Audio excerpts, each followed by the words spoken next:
Let's get cracking then, because we might as well do it while we're here, man. So just give us a brief background of where you was born, where you was raised, sort of kid stuff, what you was kind of grew up and stuff like that. Well, I was born in Wythenshawe in Manchester, and grew up around that till I was about 6 or 7. And then so it was basically around Northern England. Around my mum and dad moved to Wigan, sort of Hindley Green area.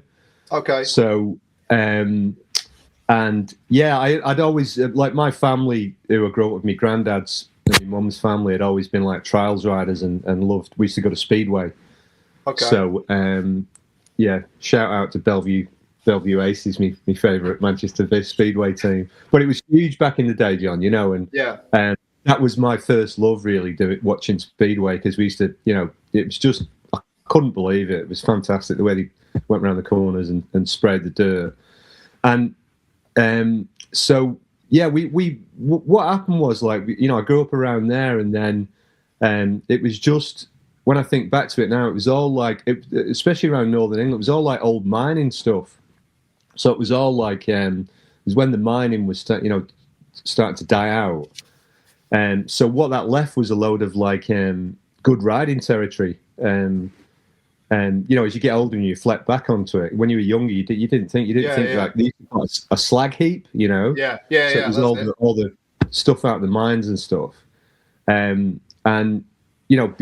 Before BMX, we used to go and ride like races. Do you remember when like a racer was a 5-speed, right? And yeah, like people got into turning the bars upside down so they could wheelie, couldn't they? And they could press the brakes. Yeah, and that's stuff. right. Yeah.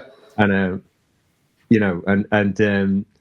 and it's funny, because that was all tied in with Evel Knievel, wasn't it? I know I've heard some of you guests before mention Evel Knievel. And people of a certain era, that was like he was the man, wasn't he? Big inspiration. Yeah. So yeah, and it was just setting up. Before BMX, it was setting up like a ramp with a plank, and pretending doing an Evel Knievel jump, and and you'd lengthen the gap out and all that kind of stuff. So that was really where I grew up, and sort of my first interest was like Evel Knievel Speedway, and then motocross like Roger DeCosta and stuff like that. Okay. Yeah. Did you? Yeah. No. Did you catch the first wave of 70s skateboarding? I caught the end of it. Yeah, I did really. Yeah. Okay. Good point, that actually. Like, I wondered that. Yeah. Yeah. I know we talked about it a little bit just online, but it was. So I do remember going to. So this was the first wave, and I guess this would have been like late 70s, and obviously before BMX and stuff like that. I mean, you always rode bikes, right? You had your chipper. I had a chipper, and I had a chopper. Yeah. And you put your lollipop stick in the spokes, but yeah, I definitely went to a couple of skate parks. I remember like just it was all dark, and I think it would have been Bolton Skate Park. Okay. And taking a little board, and just like, just barely rolling around and stuff like that. And then I remember it because obviously it sort of died out pretty quick, and I paid £5 for a skateboard from this guy at school, and I was skateboarding in the schoolyard, and everyone was like, "Oh, it's dead. What you doing?" Do you know what I mean? Okay, yeah. But I do remember going, "Oh, this is this was ace," like, and then obviously as a kid you just kind of do you go with the flow, generally speaking, unless you're sort of an outlier. Yeah. Well, back then, like, you would get told that no, that's finished. You can't do that anymore, and that was one of the things that happened to skateboarding. It's like, no, it's over. It's like, what? Yeah. I know. You're like, how did that happen? Bolton Skate Park, was that concrete? Yeah. Okay. I genuinely I only remember going there once. Okay. But yeah, it was all dark. like proper dark, and a load of concrete sort of thing, But yeah, I never was like, some of the, like my mate Dave Arnold and that, and those guys. They were, like a year or so older than me, and they were traveling to some of the other skate parks and stuff like that, But I never went to London or anything and skated the big parks down there, Amazing, yeah. I've never heard of Bolton, yeah. Interesting. Yeah. And then so were you're jumping like 5-speed road bikes and stuff, and then when did you get into like actually riding speedway yourself? I didn't know. I fulfilled that dream, later in life, John. I'll tell you about it as we go. But what I did was I went out and tried to emulate speedway riders on my bike. All right. So I'd go out on whatever bike I had. I can't remember it being a chopper or anything, so it would have been just maybe a chipper or a. Do you remember those bikes? The Raleigh did they did a couple of like a great. You remember it wasn't the Grifter. Sorry, it was before the Grifter. So it was a chipper and a strike or something like that. Yeah, I had a striker. Yeah, and I'd go out and do skids, and so I realised that skids were better without your brake, right? Like speedway riders obviously don't use brakes. So instead of going in and just jamming the back brake on, because we never had coaster brakes. I never remember having coaster brakes then either. I don't know about yourself, but it was almost like an American invention, that wasn't it? Yeah. So I used to go out on this and find a place where there was like loose sort of shale on tarmac, and then I'd do a big skid. But I can only skid one way, right? So I can only skid because I'm a lefty.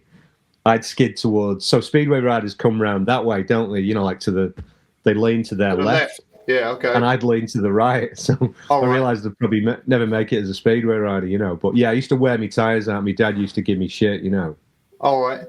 So you were kind of already doing, realistically, that's kind of like BMX really already, but on a different bike. So how do you find BMX? Well, okay, brilliant. Yeah, mate, honestly, it's like a seminal moment, right? Like, so I guess 13, 14, maybe 14, late 13s or something.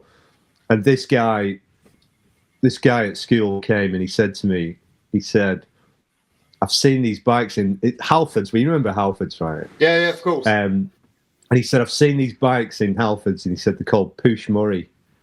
Oh, right. And I know. he said they're unbelievable. He said I went in and he said I had a go of one, and I remember it distinctly, John. He said the acceleration was phenomenal.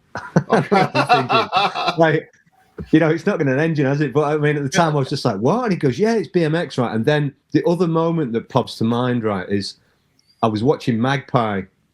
Most kids got home from school and watched whatever, and it was Magpie, and Tinker Juarez was on it. Yeah. And there was a section on the guy with the big, massive hair. Mick. Yeah, Mick, that's it. Yeah, good, thanks for reminding me.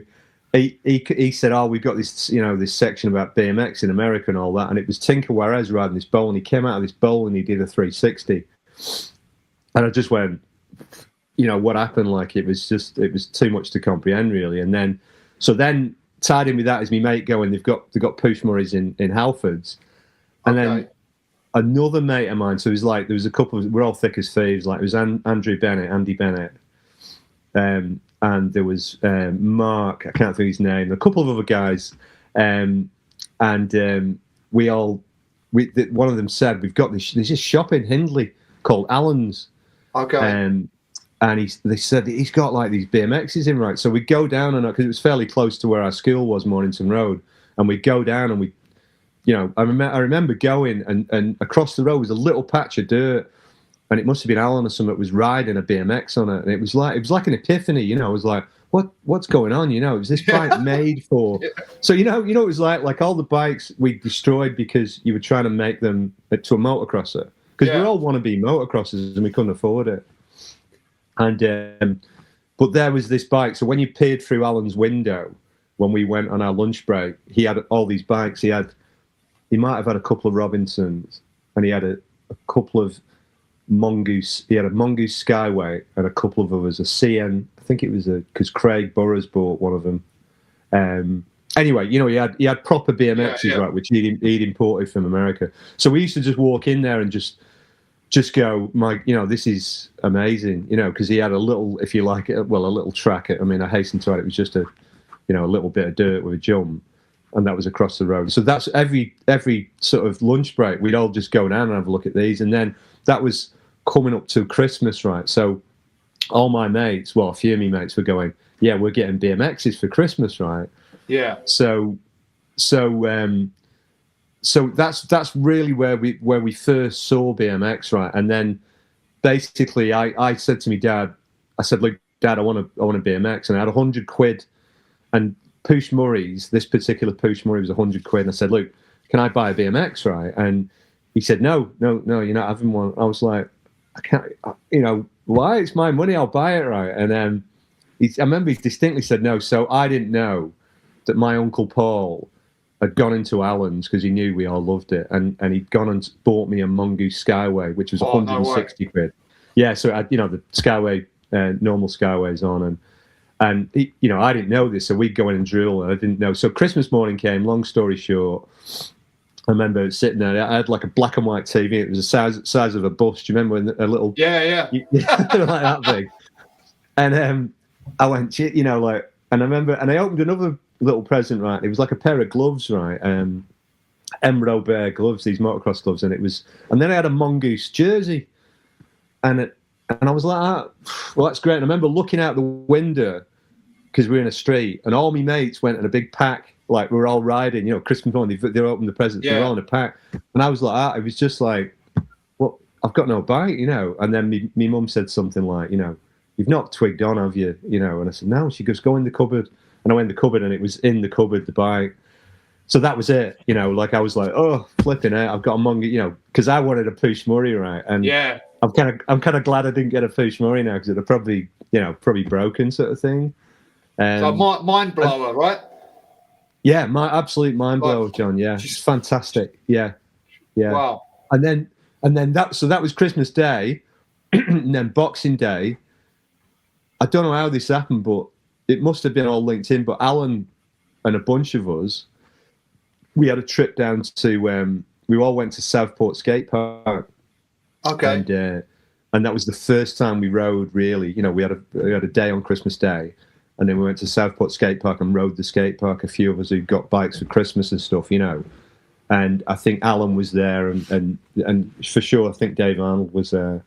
And we sort of did a few jumps and stuff, you know, started to do jumps. I don't know if I'd sent you a picture, but there's one I made. Like, I'd got me number plate. Maybe I'd applied for a, you know, because everyone was joining UK BMX at that time and stuff, you know. Yeah. So my number was 348. That was my first number with them. So you were straight in, like Mongoose, Christmas Day, concrete skate park the next. Yeah, for sure. And I mean, there was nothing like that in Hindley, but what there was that thing I was telling you, all the slag heaps and stuff like that. Yeah. And that had created this place that we called, and it's honestly, John, it's legendary. It's called the Dips. And so what it had made, like all this, it's a funny word to use, isn't it? All this waste from the mines had created this natural, like, half pipe. Yeah. And when you think back to, like, it seemed to be huge, right? But it's like thinking back to Tonka toys, and you think a Tonka toy used to be like massive. When you see them now, they go, oh, they're only that big. But it was awesome, and it went from like small to almost like almost vertical, it seemed, right? But it was so that was across the road from us all, right? So we all used to go riding our BMXs on that, and it was like, and then you'd start on, you go down, then you'd just do a big jump of it, or you could even carve it and stuff like that, you know. And so we had really good terrain to start like riding BMX on, really, you know. And then obviously with, you know, being linked in with Alan's, right, then, and stop me if I'm rambling too much, or we. No, it's cool, man. Because there was and then the first race, John, was that I did was Belle Vue. So Belle Vue was a place in Manchester that was, I mean, Belle Vue Aces Speedway team, but it was like a massive big fairground place, and it had all kinds of things in it. And apart from Belle Vue Aces, it had like a zoo in it and things like this. And they had this BMX racing. Now, maybe Alan had organised it or something like that. And it was basically just wooden pallets. It was indoors, and it was wooden pallets. And Cav Strut came. All right. So that was the other moment for me, mate.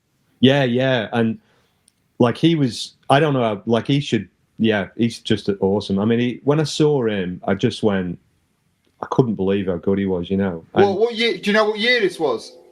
Yeah, there's a bit of conjecture about this, John. So I've got a trophy up there. Right? It's my first. It's the only one I've got with me actually, but it's my first trophy, and it's got on it 1981. Right. Okay. You know how people always say, "Oh yeah, I got into it 79, 80 and all this kind of stuff," and I'm like, yeah, I don't doubt that, but I've had this conversation with Dave Arnold about when it was, and I'm sure Dave says it was 1980, but there was only ever one race in Belle Vue. All right. So it was indoors. And it was like wooden pallets. I mean, it was as basic as it gets. A flag, something like that, ready, steady, go. And but Cav Strut was doing 360s, like proper air 360s, and honestly, mate, it was mind blowing. Like, and he was so smooth from my memory that time. He was so smooth, and he looked like a god. He had he had the kit. He had he might have rode for Amoco Mongoose or something like that. But when he did that 360, I mean, you'd never seen anything like it. That's so very we were just early. Wannabe racers.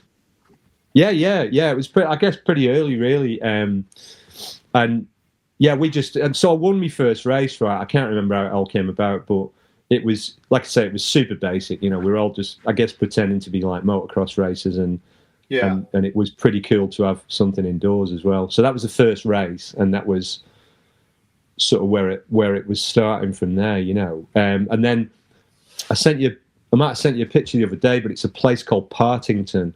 This is one of my early memories of BMX. So they built a BMX track in Partington in Manchester, and there's a picture of me just going over this jump and I had the Mongoose, and I'd bought a Mongoose top, and I'd made me helmet like Andy Ruffles. Do you remember Andy Ruffles used to wear and he had the JT mouthguard, right? And it was something about Andy. Yeah, he was obviously. It was really close. Yeah, and it was like, and all the we're sure we'll get onto it, but all the London Southern guys seemed to, like Ace Racing and all that. Yeah, had all that look about them, and it was like so cool.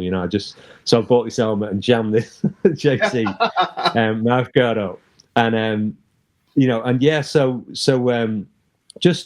started that really, and then obviously the races sort of started from there. There was a couple of early races in Bolton at a real basic track that we saw Alan and his mates racing, because they'd raced, they'd started obviously 6 months to a year earlier than us lot. Yeah. And so Partington, sorry mate. And so Partington, we had a few races there, and then Alan. So how it started with BMX and sponsorship, Alan went to America, and it was obviously all formulating. He was getting more bikes, and he was getting Robinson, and then he ended. So he went to America and he did a deal with Robinson bikes, and to bring in also Talker bikes as well.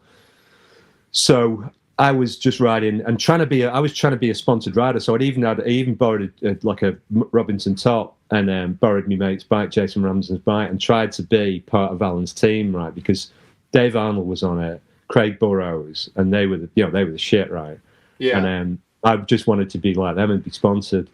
So I just tried to make myself sponsored, really. I remember I even went to a printing shop and it was dead basic printing, of course. And it went Alan's BMX or something team on it, right? Oh, you made your own one, yeah. And his dad kind of gave me the nod, right? Because I don't, not many people know, but Alan's dad was an ex-speedway rider as well, right? Okay. Speedway rider, and he used to have a limp, right? And it was because he'd broken his leg speedway, and Arthur would always shuffle about, and it's only when you got his backstory, like what a legend, obviously, he is. But he gave me a nod because I'd had this shirt printed.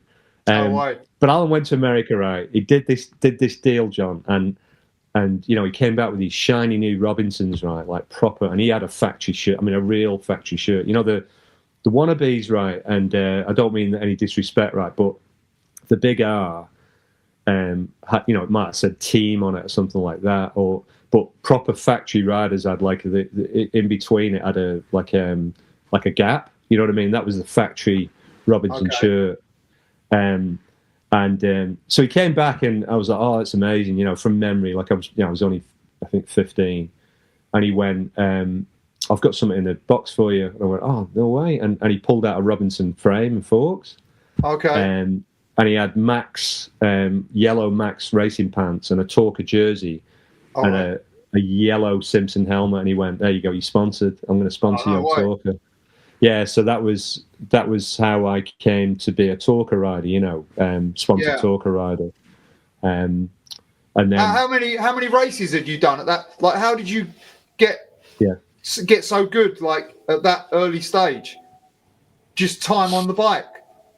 It must have been, John. I reckon me wearing yellow when I first got sponsored by Alan. Yeah, you know, it probably scared a few of them off. They thought, "Who's this bloody knobhead?" You know, but. I think it was, when you think back, right, it was a lot of riding pre-BMX. So we started to do jumps, like you say, on races and stuff, and then do skids. So we got a bit of control. And I used to ride my sister had an old 20-inch like bike, like a girl's bike, but it was kind of, it had 20-inch wheels, and I used to ride that. It was pretty good for handling, you know. So when BMX hit, I guess it was like, well, this bike's built for it, and you know, I mean, you remember knobbly tires, right? It was a big deal, like knobbly, huge. You know, and a single speed, you know, a one-piece crank, like, or a 3-speed, you know, and just, I mean, it was just a motocross bike without an engine, really, you know, to us. Yeah. So so it was the first race at Belle Vue. Alan must have seen something in me, and it was like, you know, I mean, that was a great moment for me. Like, amazing. You know, and it was only, you know, it was low key, but then again, it wasn't. You know, it was like because all at the time as well, it was like what was happening when you look back was BMX Weekly was starting, because we were, you know, the reason we were in all those magazines is we were kind of at the start of all that as well. So we were you know, when I think back, like Alan was creating the scene, we were all creating this scene. In almost tandem to down south, you know what I mean?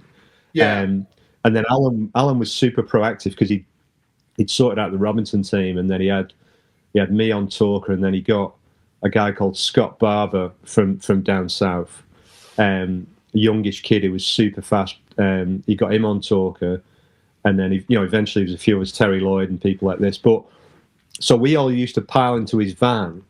And then we'd start doing the races, you know, the seminal races, like Buckmore Park, and there was a race at Ipswich, and you know, we'd end up traveling like most weekends off. We'd go to these races, which were, I remember, and I raced. So I started racing, right? I was doing pretty well, and then Andy Ruffle was racing in the 15s as well, and, you know, he was obviously the man, right? Like, he'd done some TV stuff, and, you know, he was, you know, and I think the first race I did again. So, and all this as well, in the background, right? Chorley track is being built, unbeknownst to us, you know, Chorley BMX track, which was John Lee and people like that, who were, obviously, that was his dad's and his property, you know, where they started building that.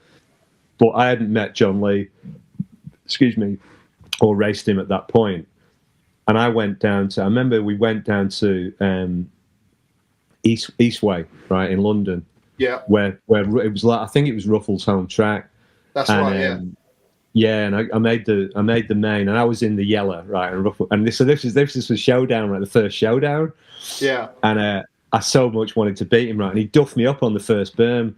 So he gave me a proper elbow. I went flying over the berm. Yeah. And so that was our first one, and I was gutted. I don't think I ever beat him after that. But anyway, but also, right, I got a chance to see him jumping and stuff, right, because there was a pretty good tabletop there, and we all had a session doing jumps as well, which was super cool. So I kind of realised, I'm pretty good at jumping as well, you know, like, not too bad at that, got a bit of control. But yeah, then you know, all these places were sort of, you know, it was starting, like Chorley track opened. and that's when I first met John Lee. Yeah. Because he turned up. There was this guy. So I was the sponsored guy, and obviously Alan was in the 16s. I was in the 15s, and you know, there was Dave Westwell, and there was. Do you remember Steve Wilson bikes? I don't know if you heard of Steve Wilson. Yeah. They were, I'm pretty sure. Yes. Yeah, so I think he was around Birmingham, and also John. There was like Redditch. So Redditch in its early form as well, which was a super, you know, that had the transatlantic, the Anglo-American thing. I'm pretty sure Andy Patterson raced there and stuff. So there was a few early races which were pretty good sort of thing. So I had the bomb hole as well, which was like a big dip in it sort of thing. So I distinctly remember racing some of them tracks, and then John Lee turned up. Right, John Lee turned up. It's classic. He's wearing a pair of Doc Martens. He had a leather motorcycle jacket on, and like a goofy, open face helmet, and he was in my age group, and I was the shit, right? So I'm dressed in Simpson helmet and yellow kit and me Vans, right? Yeah. And he kicked me ass, right? And I was gutted. He honestly beat me, and I was like, how did that happen, right? And then he got sponsored. To add insult to injury, he got sponsored by Allens for Robinson. So then we were riding on the same team, but on different bikes. And like subsequently, we'd be great mates, and still to this day. And John went on to ride for Raleigh and all that kind of stuff. Yeah, that's right. Yeah, all that sort of thing. And yeah, so that was pretty cool. But also as well, John Lee, right, built this. Was the first half pipe that I remember, because obviously Chorley was a big part of it, right? It held nationals, it held a load of races, and all the main guys came up there and stuff. And John built a quarter pipe, and he's actually got cine film of it. No way. And we used to start. So in between races, we'd start riding the quarter pipe, and just doing like kick turns. We must have seen it in the magazine and stuff like that, and so we just have a session on that. It was proper rickety old thing, but I can't ever remember dropping in on it. But I do remember trying airs and stuff, and John was doing pretty good airs at that time. So that was early then, like if you like, even before freestyle sort of proper started, in the UK, what we thought anyway. But so what I led from was, because there was a couple of skateboard ramps that had been taken to Chorley track. So and also they extended the whoops there. So they became really big, right? And there was some Americans came over and they jumped it like it was nothing, and we were just in awe of them, Gary Ellis came over. What was that? Was that the Kong? Was it called the Kong or something? I can't remember, John, to be honest. There was oh no, sorry, mate. Yeah, sorry, Kong was later on, right? Kong was the classic jump at Wigan track. Oh, okay. Alan sort of designed and built. Yeah, a lot of pictures. Yeah, that's right. So Chorley had just these whoops, and they were just extended, and then Gary Ellis came over and jumped them like it was nothing, and then we all had this big thing to jump them, but which led me onto that anarchy thing I was telling you about. I'll tell you about that anyway as we go if we've got enough time. But that's when they banned people with jumping. But so we all used to ride, right, and then do jumps, and then have a bit of a session on his quarter pipe. So, when I think back, that's really how I got my foot dipped into sort of doing tricks as well, Okay. And then, like I say, stop me if there's anything, if I'm going off on a tangent. Or, so I definitely want to know about the jumping ban.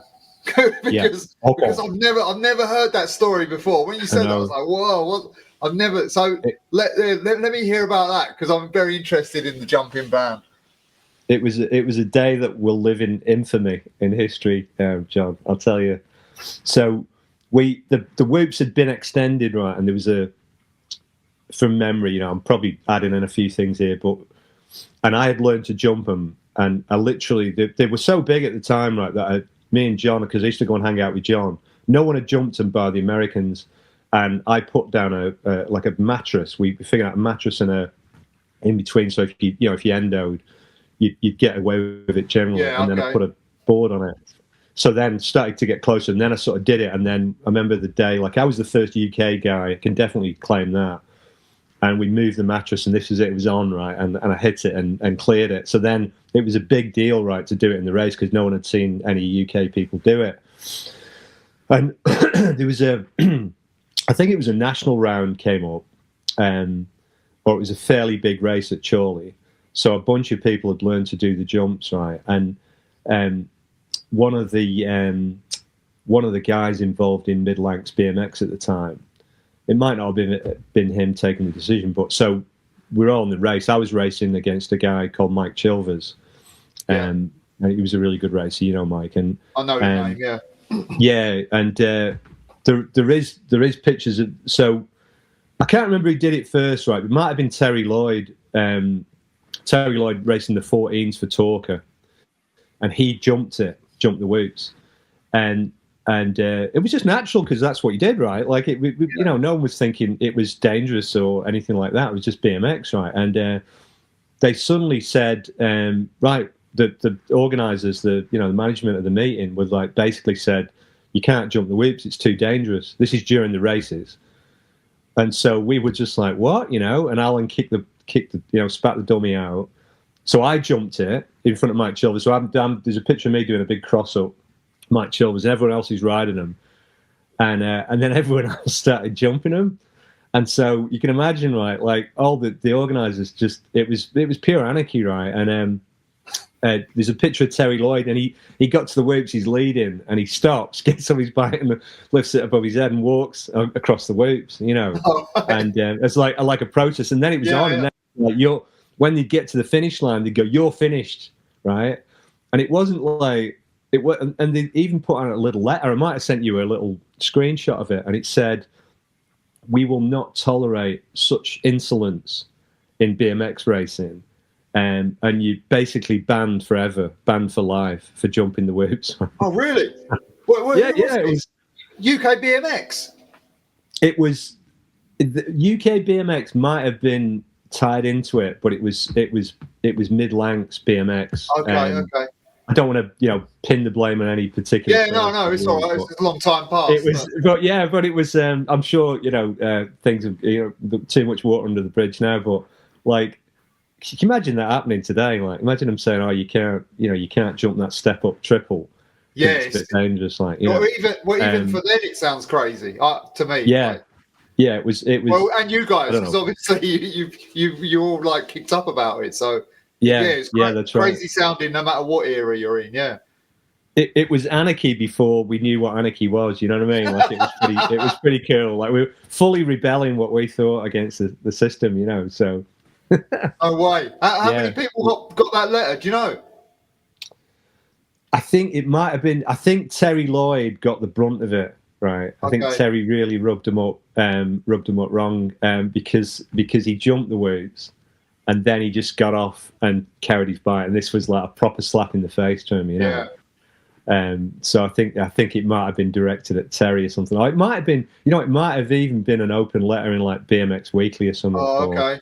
Because I know you've talked about, because there was BMX News, right, for a short period of time, which was awesome, right? It was like it almost used to be like it was in Trials and Motocross News. Motocross, yeah. And it was a little pull out. And it was called BMX News, and then eventually they did a few issues of that on its own, standalone, and then obviously it went to BMX Weekly and then BMX Bi-Weekly, didn't it? Yeah. But yeah, so I'm pretty sure that appeared in that, that sort of letter. I might even have it. Yeah, if I've got quite a few issues of that, so I'll have a look. Yeah.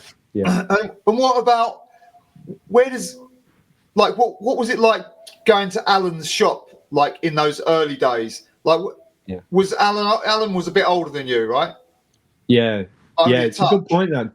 Yeah, isn't it a good point that when you're a kid and you say 14 and someone's 16, they look like a man, don't they? They seem like a man. Yeah. And it's funny how only a 2-year age difference, but as you get older, it doesn't really matter, does it? Yeah. It's a bit different, but. Yeah, Alan was. I think Alan's only a year older than me, to be honest. But he was. So it was great. Look, in answer to your question, it was awesome, right? Because we'd just go down and we'd just froth at all the product that he'd get in. So he was getting He might have had JMC in and a couple of different like proper bespoke American brands. Alongside his main thing, which was Robinson and Talker. Yeah. But he never did like any of the cheaper brands like Pushmore or anything like that. Real BMX stuff, yeah. Yeah, that's right. Yeah, and you had Halfords. They'd cornered that market in the Pushmore sort of thing, and it was his shop then was a garage as well. So it was a working garage. Oh, okay. So his dad was a mechanic, and he used to. So a section of the mechanic's workshop was the BMX shop. And it was in Low Mill Lane in Hindley. But yeah, it was awesome. It was like because it was like a focal point for us because we'd go down after on our lunch break and we'd look at the bikes and we'd walk in and have a froth and I remember I bought a pair of tricky forks for my mongoose because it had mild steel ones on them because I bent them and then sort of slowly upgraded. But then I got sponsored. That was pretty cool. Yeah. But it was. And his team thing. So his dad. I can't ever remember giving his dad petrol money. And we did so many kilometers when we think, and we always just sit in the back of this van. Oh, so his dad was the driver, yeah. Yeah, his dad was a driver, and then Alan got his license at one point, but his dad would drive us all around, and we went to Belgium, we went to Holland, wow. We raced over there. Yeah, it was mega. And we won Yeah, for sure. Racing in Belgium, we won a team relay thing as well, which was super cool, and got a big trophy for that. Still never seen that, courtesy of Craig Burrows. He kept the trophy. It was about that big, right? And but yeah, good old Craig. And but yeah, there was four of us for picked to do the race, but it was just a great experience, John. Like all the stories that happened, that like sitting in a bus for hours and you torturing your mates and throwing cans at them, you know what I mean, and having a laugh as a kid, and the bus caught on fire at one point and we all had to get out, and it was like it was just part of the deal. But you can imagine those journeys then. They were big journeys there, like on a ferry, and I don't know, I can't ever remember, like I say, giving Arthur any petrol money. Must have cost him a fortune, but that was setting us all up for we saw so much of the UK as well. We got to come down south and you'd be away for the weekend. And I mean, my mum and dad, I remember they'd give me like 10 quid or something and go, see ya, and it was awesome, like the freedom of it. Because then I'd just go down to Allen's and then we'd get on the bus and go to wherever we were racing, like Whittoff Park, Buckmore Park, Eastway.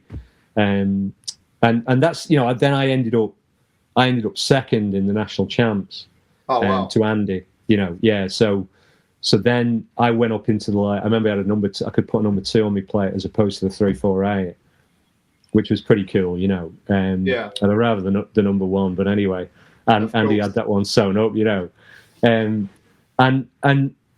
so so that was how really all that started, John. Cool, man. And so then I guess from there you're moving into freestyle, right? What? Yeah. What did you go to the NEC when Bob Haro did the demo? Oh yeah, good one. So had you already met Andy Preston? Did Andy went to it, didn't he? Yeah. So I'd met Andy. Really good point, right? I'd met Andy when he came up and raced because he raced at Chorley. Okay. So what we used to do, and Andy was good at tricks as well. So he was good at racing, he was good at tricks, and yeah, we both sort of just have a chat and all that kind of stuff. And so how it really started was, so we went down to, I can't remember the timeline of it, but I do remember we got an invite for the NEC. Okay. So there was obviously that race, which was pretty amazing for the time, and also they had a dedicated freestyle competition, which was one of the first freestyle proper organized freestyle things. And they had a pretty good ramp, and it was about that thin, you know what I mean, the quarter pipe, and obviously the standard kick turn ramp. But obviously Bob Haro was there, right? And so that was another seminal moment, like a benchmark, if you like, for pretty much, I think, for everyone really, to a certain extent, because not only was he unbelievably good, you know, for the time, and still to this day, I've never seen a smoother kick. You know, if you watch that footage of the NEC, they've got there's footage of it all over, isn't he? Yeah. Just watch how on the edge he is doing his kick turns, right? And he was doing wheelies with just his coaster brake. So that was the other thing. He was running coaster brake, right? We all ran freewheels. And, you know, we'd never seen anyone like do tricks with a coaster. So there was 6 of us, John, from memory, who got invited to do like a comp, and Bob was going to judge it. I think Craig might have been there, Craig Campbell. And Andy was there. And I'm sorry, I can't remember the other guys, but I raced as well, right? I raced the NEC. I can't remember what I came, but I raced it. And then I can't remember what bike I used, but it was something or other. I don't think I had a dedicated freestyle bike. But just watching Bob Arrow do that demo, and I remember Andy Ruffles holding the quarter pipe, right? He's doing airs, that's like, right. you know, he's only probably getting 2 or 3 foot, right? But it was just, you'd never seen it, you know, like like I say, I remember his kick turns on his 360s, right? Sorry, 540s. He'd do rollback 540s, and he'd do rollback sliders. Anyway, unbelievable, right? And can't remember what I placed in the competition, but we came away from that, and it was me and Andy, and we just went, we've got to get coaster brakes. There's no other way for it. It was like that was the benchmark then, because it allowed you to roll backwards, and you obviously don't have to. You know what I mean? If you got a freewheel, you got to do that. It gives you more at that point in time. Yeah. Yeah, that's right. Yeah, and you could obviously do you could do like a ramp kick turn, and you didn't need a brake to hold on to. You know, you could just like let your hands off and stuff. So, but it took a bit of learning, and it took a bit of figuring out which was the best coaster brake. So I don't know if you remember, we discovered. So I had an early coaster brake, and it was like a 2-step thing. So what you do is you go up and do a kick turn, and primarily you weren't using your rear brake, just the coaster. But what it would do, it'd engage, and then it sort of almost disengage. So it was a bit off-putting. But we found out Andy was really good at this. I mean, he's pretty much an engineer by trade, but he figured out the Bendix coaster brakes were the best. They were smooth. Okay. You know, it was like you just pushed them, and it was a super smooth action. So I got onto the Bendix coasters, and then we started learning proper rollbacks. You know, like rollback sliders, and then you could do the 360s. You could do like really on edge, you know, kick turns. It was a bit of a thing trying to learn airs on them, because, you know what I mean, you'd do an air sometimes, and then you'd land on the coaster and like sketch it out and stuff, you know.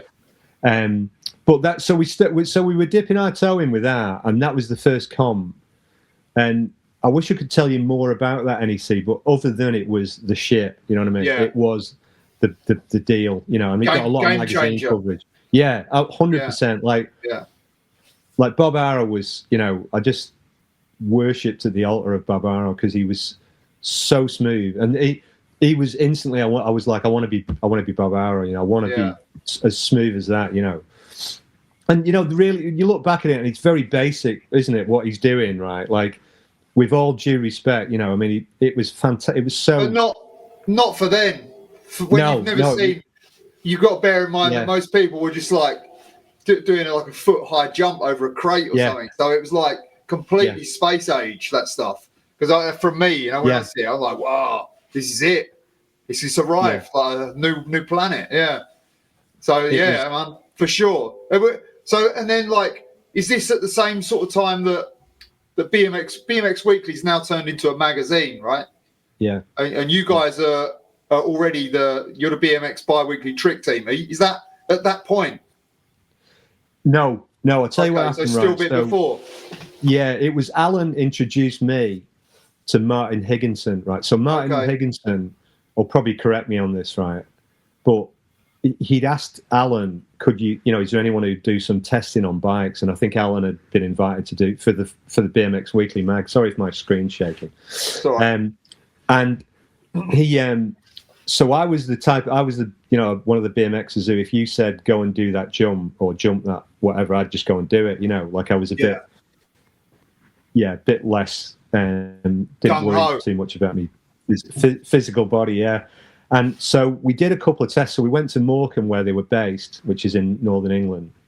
And we'd go up and we'd do some, like we'd do a test on a bike.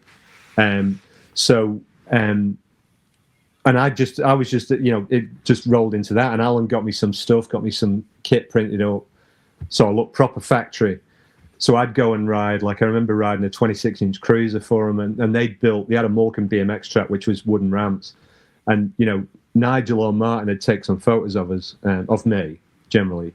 Alan had a couple of pictures in, but then I was kind of doing better tricks and better jumps. Like I did a car jump one time, jumped over there, because they had a painted car, like I remember it, yeah. Yeah, and they said, "Oh, do you think you could jump that?" And I landed on grass, but I didn't have a landing ramp. And I'd started to learn 360s, and so I could do that, and just do jumps really. So I'd go and test bikes with them, and then I can't remember where the idea came, but it might have been Alan, it might have been Martin, but because of the BMX Action Team in America, Mike Buff and Errol Osborne, their idea I think was to try and emulate that, but in a UK way, Yeah. So I guess we kind of fitted the bill, and Andy was getting really good at tricks and had gone more into the trick side of it, and obviously I was sort of heading that direction. I started racing. I raced in the number 2 plate for a while, and then I raced in the 16 expert. So I ended up racing, Pete Middleton, Tim March, and those people, and Alan. And there's a whole bloody side story to about Talker as well. But I'll quickly tell you this, right? So I decided, I don't know if you know this, and I'll come back to what we were talking about, the freestyle. But I've got to tell you this, right? Because I was riding, I was getting better at tricks and all this kind of stuff. But I really wanted to ride for Mongoose, right? I really wanted a super goose. Yeah. And so I ended up making this decision, right, to leave Allen's and go and ride for this. There was a shop called the Manchester Vikings. Dennis Christian, and he stopped Mongoose in Manchester, and he said, "Look, I'll sponsor you, and you can ride for Mongoose, right?" But I wasn't a factory rider or anything like that. So I ended up. I told Alan or whatever, I gave him his stuff back, and went to Dennis Christian. It was a real local shop, right? Like it wasn't like Alan's, right? It was like stepping back from the factory team to a local, crappy shop. But he ended up giving me a Mongoose, right? So I took a back step basically. But crikey, did it irk Alan, eh? And more so his mum, right? So Alan's mum, God rest her soul, she was like the big mama to us all when we do all the races and stuff. And I turned up at this race, John, in this Mongoose kit, and it was a big deal because I think I had the number 2 plate at that point, and I was I remember she strangled me. She got hold of me, and she said, "How dare you!" And it was like the Homer Simpson moment, with Bart. Yeah. And she got hold of me and was like, and I always remember Madge Wood, she was called, and she gave me a right telling off, I'll tell you, for leaving Alan's, Yeah. And it's funny, right? Because then we made up. So then I came back to Alan after a period of time. I rode GT for a bit as well, just through a friend of ours, Mark Lavery, and he'd secured a few GTs. So I rode GT for a bit, had some GT kit, and rode one of their frames, which was pretty nice. Because Tim rode GT as well for a bit. And then I ended up going back to Alan's and riding Talker again, but Alan had created this new thing called Wizard, which was like number plates and stuff like this. So again, there's a few pictures of me racing Tim and Pete Middleton, all them in the whole Wizard gear. And as I say, just after that then is when, I'd started to go into the freestyle end of it. So So BMX Weekly, Martin Higginson said to us, right, we want to create this, this sort of UK BMX team. And so we ended up testing the bikes. We'd go up to Morecambe, I'd get a train up or something like that. And we'd end up doing tests. So that's why we always had our pictures in the mags, Yeah. And obviously because we were testing the bikes. And I guess it was a bit of a give and take relationship, you know what I mean? Like, they'd say to us, "Can you do that jump?" We'd just do it, not thinking, and they'd get a picture out of it, or Nigel, And one of the other, so that whole thing, Morecambe, as you know, is by the seaside, right? I don't know if it's that glamorous, really. It seemed to be glamorous when you're from Manchester, Northern England, you know, but obviously that was where Pontins was based, right? So, you know, right, Pontins Holiday Camp was a big deal back in, Butlins and Pontins was a big deal back in our day, wasn't it? And the Higginsons had been involved in designing, I believe, the Morecambe BMX track at Pontins Holiday Camp. All right. So that was all happening as well as we were starting the trick team and getting involved in doing the testing, and then we'd go up and see this Pontins Holiday Camp track, which was pretty basic, right? But it was pretty cool. You know, it had some dirt jumps, and it had a wooden tabletop which was quite big, and they decided they were gonna incorporate like training into. So Pontins were gonna have a bunch of bikes, and they were gonna offer the services of the BMX track. So me and Andy got offered a job at Pontins Holiday Camp to be like, we actually were blue coats, believe it or not. I don't know if you know the whole, but I know. Yeah, I know about the so blue I actually, coats, yeah. So I had a blue coat. Me and Andy had blue coats, the full kit, because we were classed as entertainment staff. But they offered us a job, right? So we got paid 60 quid a week to ride our bikes all day. That's all we did. And if some kid came down and hired a bike from this other, and they were usually really crappy bikes, like they weren't even BMX, and we'd sit in a caravan which was next to Morecambe BMX track. And this all links in with BMX Bi-Weekly, right? Because it was a really good relationship, because Martin could just come down in the car, and Nigel, and bring a bike, and then we could test it on the track or do jumps. Right, so that's why a lot of those photos, are kind of, especially when you had a nice day there, it looked pretty cool. They're all mostly from Morecambe BMX track then? Those most of those pictures are all tests. From yeah. And then we also had some ramps built. So we had some ramps built, like a really, really crap quarter pipe, right? I remember it. Yeah, I've got pictures. It was like that. Yeah, it didn't have a smooth transition. The trick ramp was good, but it was mega, because all we did was ride all day, and then you'd party all night as a 16-year-old. Yeah. And was that your first job? Was that? No, I was a paper lad. I had a paper. Oh, no way. Okay. When I was 11, yeah. So, but I guess it was me first full time, my first real job. Yeah. And I'm pretty sure. Anyway, I was 16, and it was we got our own accommodation, and because we were entertainment staff, we weren't with the peasants like the other people. So and it was fantastic, right? So every Saturday night when the campus changed, we got to go into this theatre, and it was a big cabaret show, and get introduced on this big stage in front of probably a couple of thousand punters, right? All beering it up and having a great time. A string of new female talent in every Saturday, and we're on stage in these blue coats, right, that we didn't have to wear at all other than the Saturday night to be introduced. So then we just take it off, and we could just mingle into the crowd, right? And then we'd go, from there we'd just go to the BMX track every morning. It was free food and stuff, so it was a mega time, really. But we just rode these ramps and this track every day. And we met some of the Morecambe crew there, which was cool. Wingy and those guys, they'd started. I know Wingy. Yeah, well, you know Wingy. Yeah, he's a good guy, isn't he? And so just I guess that relationship started to form from there. I remember Andy Patterson coming up, the Skyway team come up and did a demo as well. Yeah, so they came up and did a demo, and Andy Patterson came up, and Andy Patterson's rider, wasn't he? Yeah, great racer, and he pretty good on ramps too, from memory.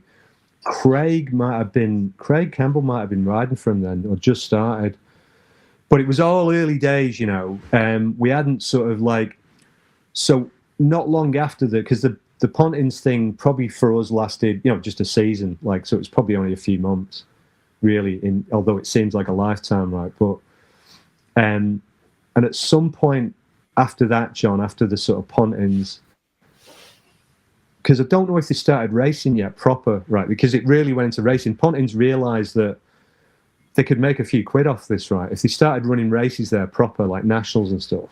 Yeah. And they get all the punters in, you know, and especially when it was quiet times, and they get all the punters in. They come for the weekend. They have a great time. The race families. Yeah. Exactly. So, but that wasn't happening really at our point. I think they might have had like Wednesday racing or weekend racing occasionally for the club, you know. Yeah. So that formulated as well, you know, and that was a big deal. Obviously, a load of people remember Pontins from racing there, you know. Yeah, I remember it in the mags. It was, I didn't know what it was about, but I always remember it being brought up. Yeah, with you guys riding there. Yeah. Yeah, man. So that was pretty cool. You know, there's obviously stories to tell and stuff like that, but I mean, it's not really BMX style and that. But then I got offered Raleigh, and it would have been, I guess it would have been through the Higginsons. And if there's anything you want to go back on, tell me. Yeah, I wanted to ask you about the Raleigh stuff, because you seem to just be on Raleigh out of nowhere. There didn't seem to be any other freestylers, and then there was Mike Pardon, who was on Raleigh with no freestyle bike or anything related to freestyle. It was like, I was like, oh, what's happening here? But yeah, and then you was getting loads of coverage for those guys as well. So what was the deal there? Well, I'll be honest. I probably didn't want to. It was organised, I think, through the Higginsons. I think Alan, in hindsight, would have liked me to have been riding one of his bikes, I think, when we think back to it, because he would have got all that coverage, you know. But, you know, obviously Talker didn't have a freestyle bike then. Obviously Robinson didn't. They were primarily racing. And obviously Raleigh were, right. But for some reason, they'd come out with that range of bikes, right? You know, the seminal range of bikes. And horrible, yeah. You know, let's just say 9 out of 10 of them were pretty average, right? I mean, great memories. No disrespect to anyone out of Raleigh. Totally. But the Raleigh team burner was really good. It was really good. It had really good geometry, and it had, you know, it was proper 4130 chrome molly. The chrome one, yeah. The one you rode. I think so I initially rode the chrome one, so that was 83. So I got given a Raleigh frame and forks, and there was a guy involved in it called Steve Bebb, who was the Raleigh team manager. So Raleigh obviously had the race team coming on board, like was sort of starting. And then I'd gone into the sort of freestyle end of it. I was brought in as the sort of proper freestyler. And I rode the Raleigh team burner, and I rode, generally it was tough wheels, Skyway Toughs. And then I just had a mishmash of parts on it. You know, I'd nicked Jason Ramsden's flight cranks, right? Because I always wanted a set of flight cranks, right? Everyone did, right? Of course. Yeah. I could never afford them. But I nicked his flight cranks for a while. So those pictures in ROM, that I'm sure we'll talk about, I'm running flight cranks then, right? But they were Jason's that I borrowed off him. So I just had a mishmash of a bike, really. You know, it wasn't, you know, it wasn't like, I think initially it was just a frame and forks, and it evolved into like a paid deal. That might have been just before BMX, the BMX Beat Comp, you know. So yeah, and then Andy got onto SE. You know, Andy was offered, obviously at some point. Andy was, during that time, was offered SE, and what a difference in bikes, right? I mean, you know, when you think about it, right, like SE were like bespoke, right, and you know, like, you know, everything, you know, like that. And Raleigh was sort of, you know, obviously the UK brand. And it was like a little bit in skateboarding, wasn't it? Most people wanted the American product, you know, because it had that bit of je ne sais quoi, you know.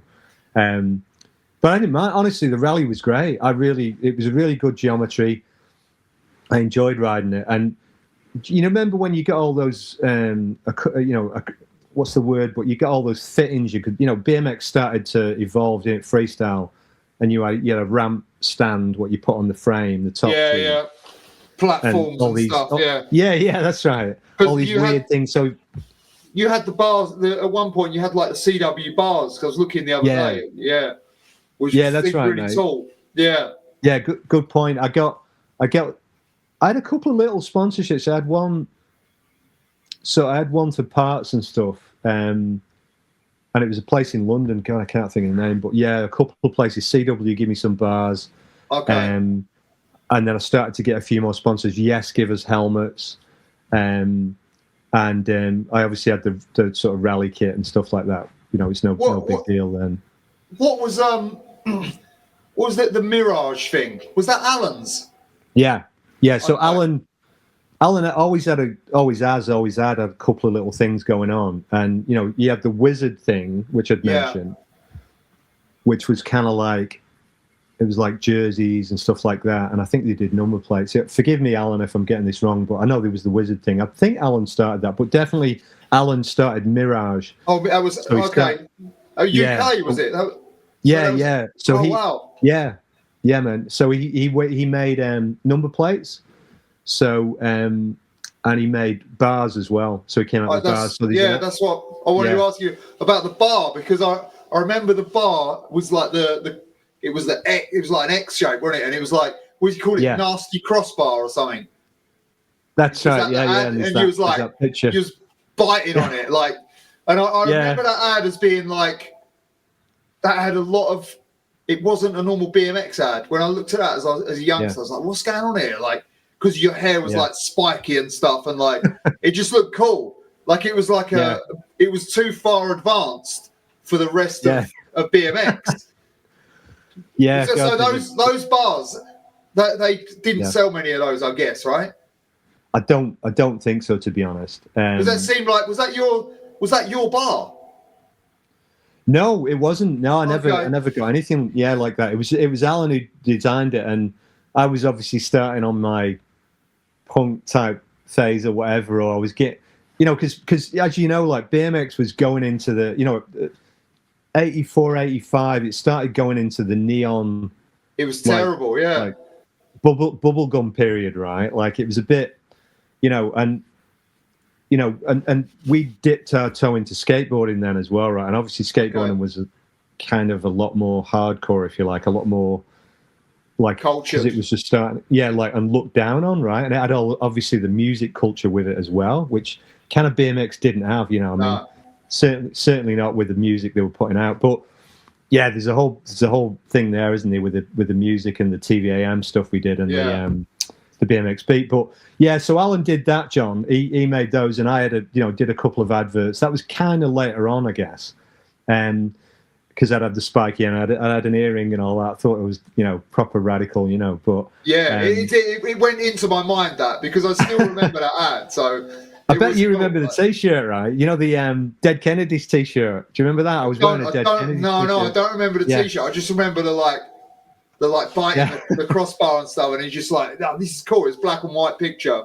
But I just remember being like, "Whoa, what's going on here? Like, this is not like the rest of the mag." Yeah, it was good. I liked it, sure. But I actually didn't know Mirage was even part of Alan's thing. I thought it was America. Yeah, cool. Nah, it was all Alan's that. Yeah, that's excellent. Yeah, so what about what was the payments like from Raleigh? Like, okay, so I can tell you. Yeah, I'll tell you exactly. Yeah, so as so without going too far back, right? So right to answer the question, right? So Raleigh, I used to get 1,500 quid a year. Okay. So that's what Raleigh paid me, right? And this was, I guess, during the time when I was getting. So we were doing demos, right? So me and Andy had created the proper trick team with the ramps. We had Andy's dad had designed these ramps, and it folded. It went onto the back of it was on a trailer.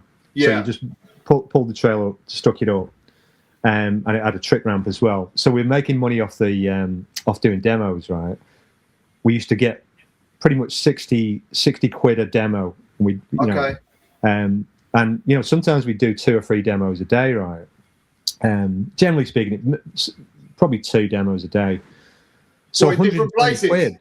So yeah, okay, something like that. Yeah. If we could work it out where it was quite close, But I mean, even if we did, 2 or 3 demos a week, right? We were still, we were up around 200 quid. Yeah, you're good. Was getting a little bit of an income from Raleigh. I'm sure Andy was putting all the money in, and probably all the petrol money, in fairness, when I think back. But Raleigh were paying me, and I honestly I felt like the shit. You know what I mean? Like I was just like I could have dressed in a gold suit, right? And what you know, and it was just going to last forever, right? This was fantastic, right? But you're dead right. So what it makes me remember, right? So I then won the BMX beat during that period, right? So I heard you talk about it to one of the guys the other day. I'm sorry, I can't remember his name. Was it Mike Canning or something? Could have been, yeah. Or James Hudson, maybe. It might have been, yeah. And they were talking about and what they said was spot on about and I'm not trying to digress too much, but we were contacted and they said, "Oh, look, we're running a competition," and it was all the TV regions at the time. Do you remember they had Grampian and Granada and stuff like this? So me and Andy were representing Granada, and obviously Andy Ruffle was one of the main commentators, and this other guy, Alistair.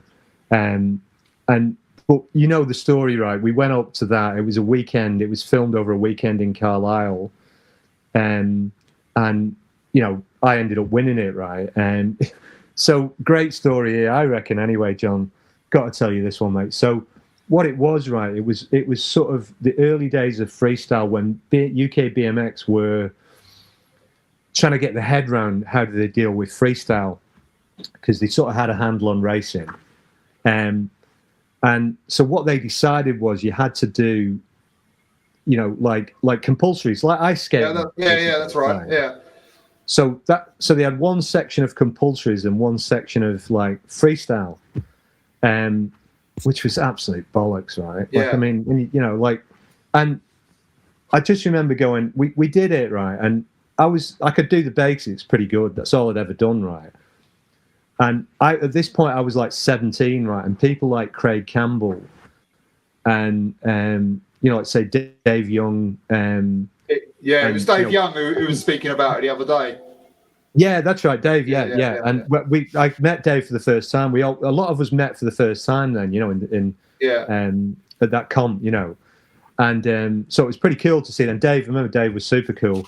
And again, it was the skinny ramp, right? It was about that wide, but I mean that was the rigor then, right? That was it, but yeah, you had to do these bloody compulsories, right? And it was like a rock walk, and then you had to do like a basic kick turn and a 360 or something, and a rollback or something.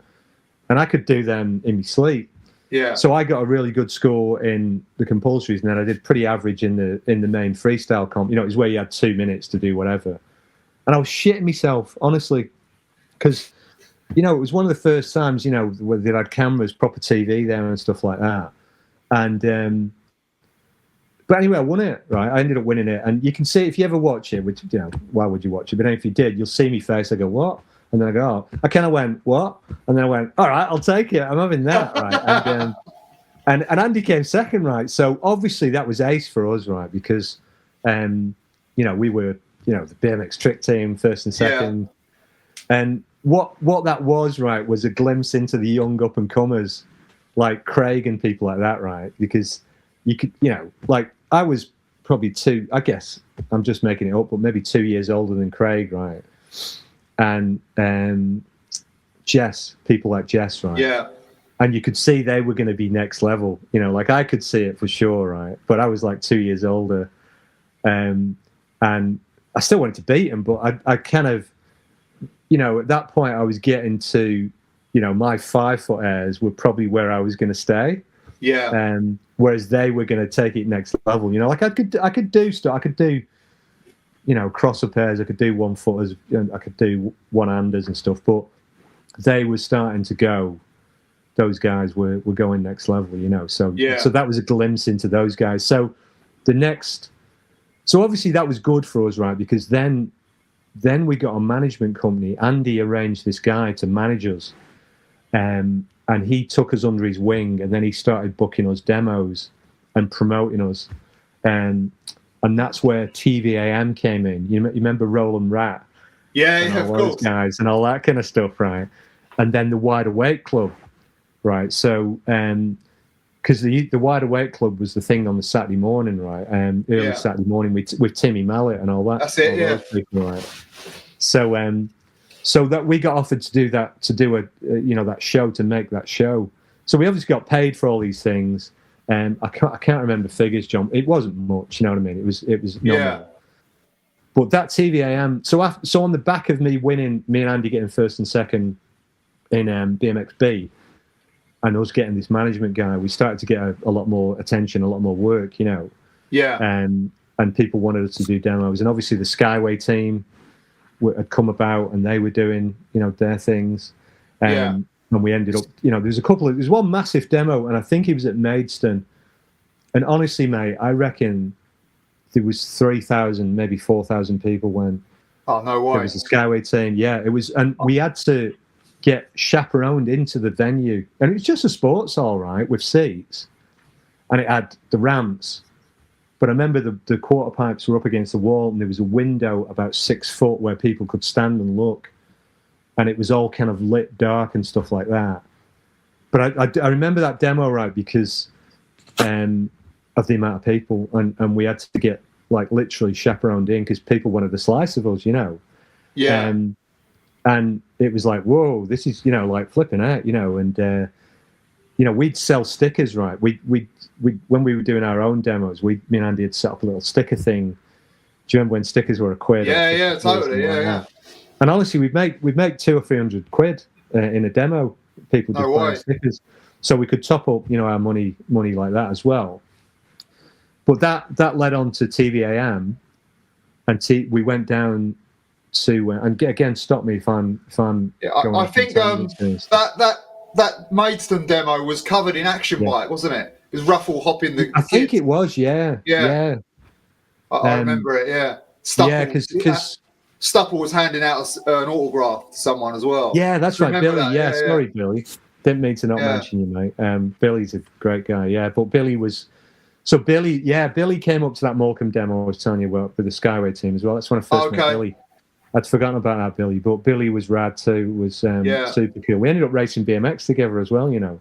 When I came back to me second iteration of in 2005, I think. But yeah, so Billy was there and those guys, and you know, obviously Craig and stuff. And Billy was shit at the slides and the one-handed slides and all that kind of stuff. But you could for sure see that Craig was going to go, you know, like he was the kind of hot shot guy and stuff like that, you know. And all linked into that as well was, you know, Bristol Bike Show. I know that's what I wanted to ask you about as well. Yeah.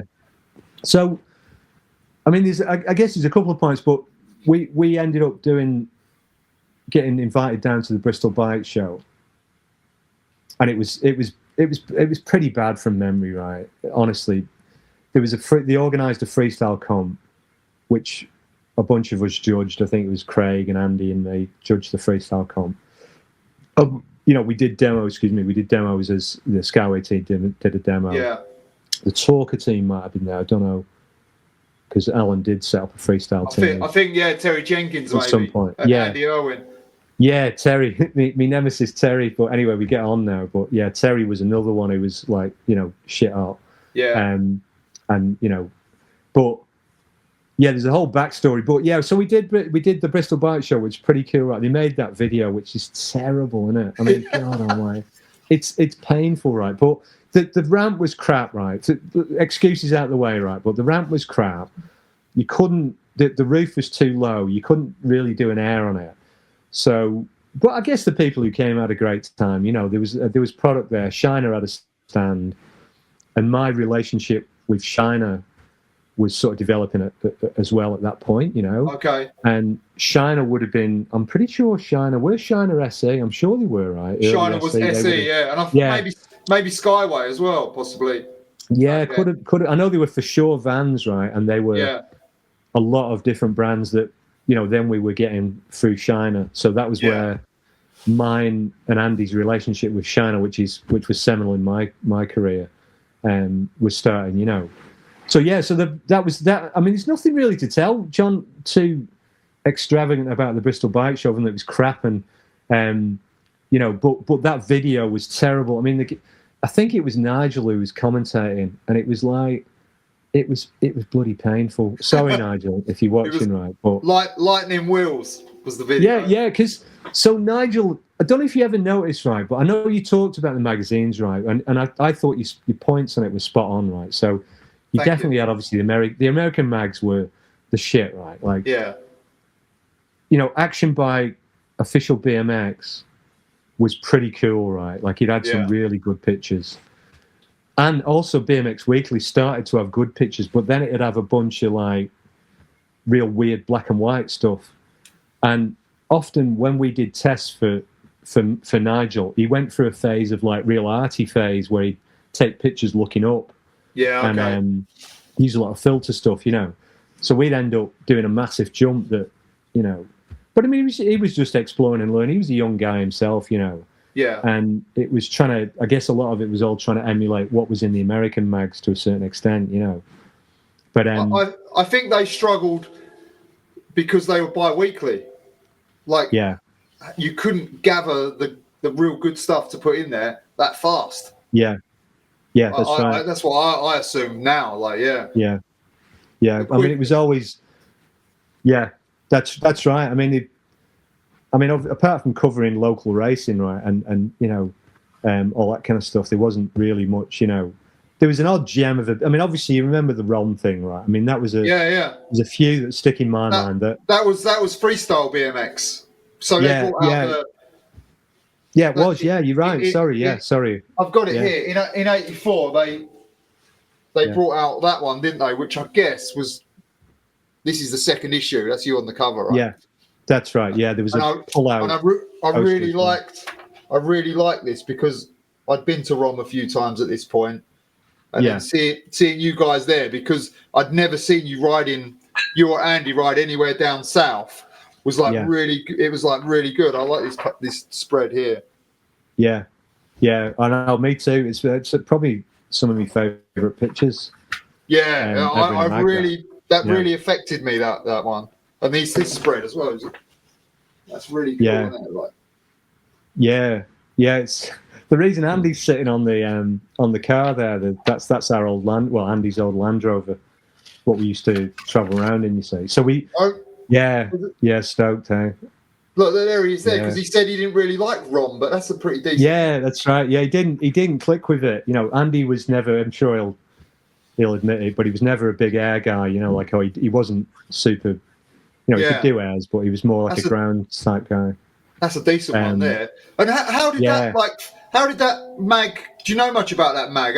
Did they look at freestyling and be like, we need one of these, or? Yeah, that's what it would have been. Yeah, they never. I can't remember them discussing it with us or anything. It was just going that way. They could see how freestyle was going. It was getting bigger, and it was like it was going to be an offshoot of what they were doing in America, I guess. Yeah. You know, the Higginsons again. They worked super hard. You know, they created that scene as well, and you know, if it wasn't for them, you know, and it probably wouldn't have happened, you know. But yeah, so they created that freestyle mag, and that photo shoot at Rom was like a midweek. I remember, like, I think it was Nigel said, "Oh, come on, we'll go to this place called Rom," and we went down, and I just went, "Whoa!" when I'm walking in, you know. And there was only a few kids there because it was midweek. Yeah, they might have been at school. Those kids were probably wagging it that are standing on top of the pole, you know. But I just clicked with the performance bowl. Honestly, I couldn't get high enough out of it. You know, I was like, I mean, you know, these people obviously, I never saw anyone else ride it, right? So I'd never seen, you know, like Jess or anyone or Craig ride it, but I just clicked with it. It just was a perfect transition for me.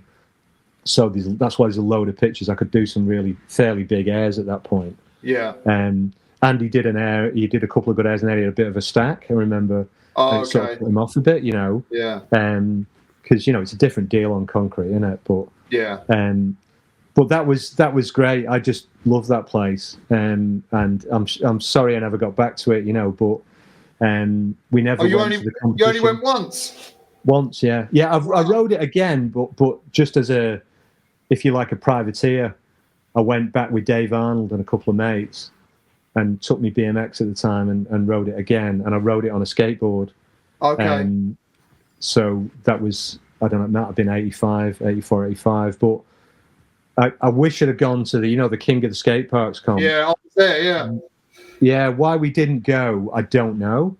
I can't. It might have been we were doing demos. It seems crazy at the time. Because it was their event. It was Freestyle BMX put that on, which was really weird. Is that right? Yeah, I never realised that. I mean, yeah. You know that the other thing to mention as well is like, often like from memory, right, we didn't get invites sometimes because there was a bit of a north-south thing going on, right? I wondered that about the Kellogg's. When you guys weren't in the first Kellogg's, I was like, it seemed really bizarre. Which was actually it was a blessing in disguise, right? Because I would have got my ass kicked. Thanks for listening. We've got a Patreon page, so if you could show us any support, we'd be most grateful. The link's below. A lot of work goes into these shows, so anything you could do would be much appreciated. Thank you. That's right. So then not inviting us, but it's true, because I mean Terry Jenkins and the other guys were there, and they were getting real good, right? So, but we never got an invite, right? There was something happening somewhere or whatever, but that was okay, Like I was a bit gutted about the Kellogg's, especially when they did the round at Wigan, because that would have been nice to do. And obviously it was getting prime time. Did you go and I went and watched it, yeah. Okay. Yeah, I went and watched it, yeah. Watched Eddie Fiola and stuff like that, and Dominguez was there when I wanted to see Dominguez. Dominguez was amazing, as was Eddie, but I liked Dominguez's style, Yeah. But yeah, and Terry, they had a UK people and they had the American people. So that was the initial Kellogg's freestyle, right? And then, but there was this north-south thing going on, right? It was fully, in the magazines, because it followed a little bit into the skateboarding, when I went into the skateboarding side of it. But, I would have killed for a picture in Official BMX, right? I think I've got a couple.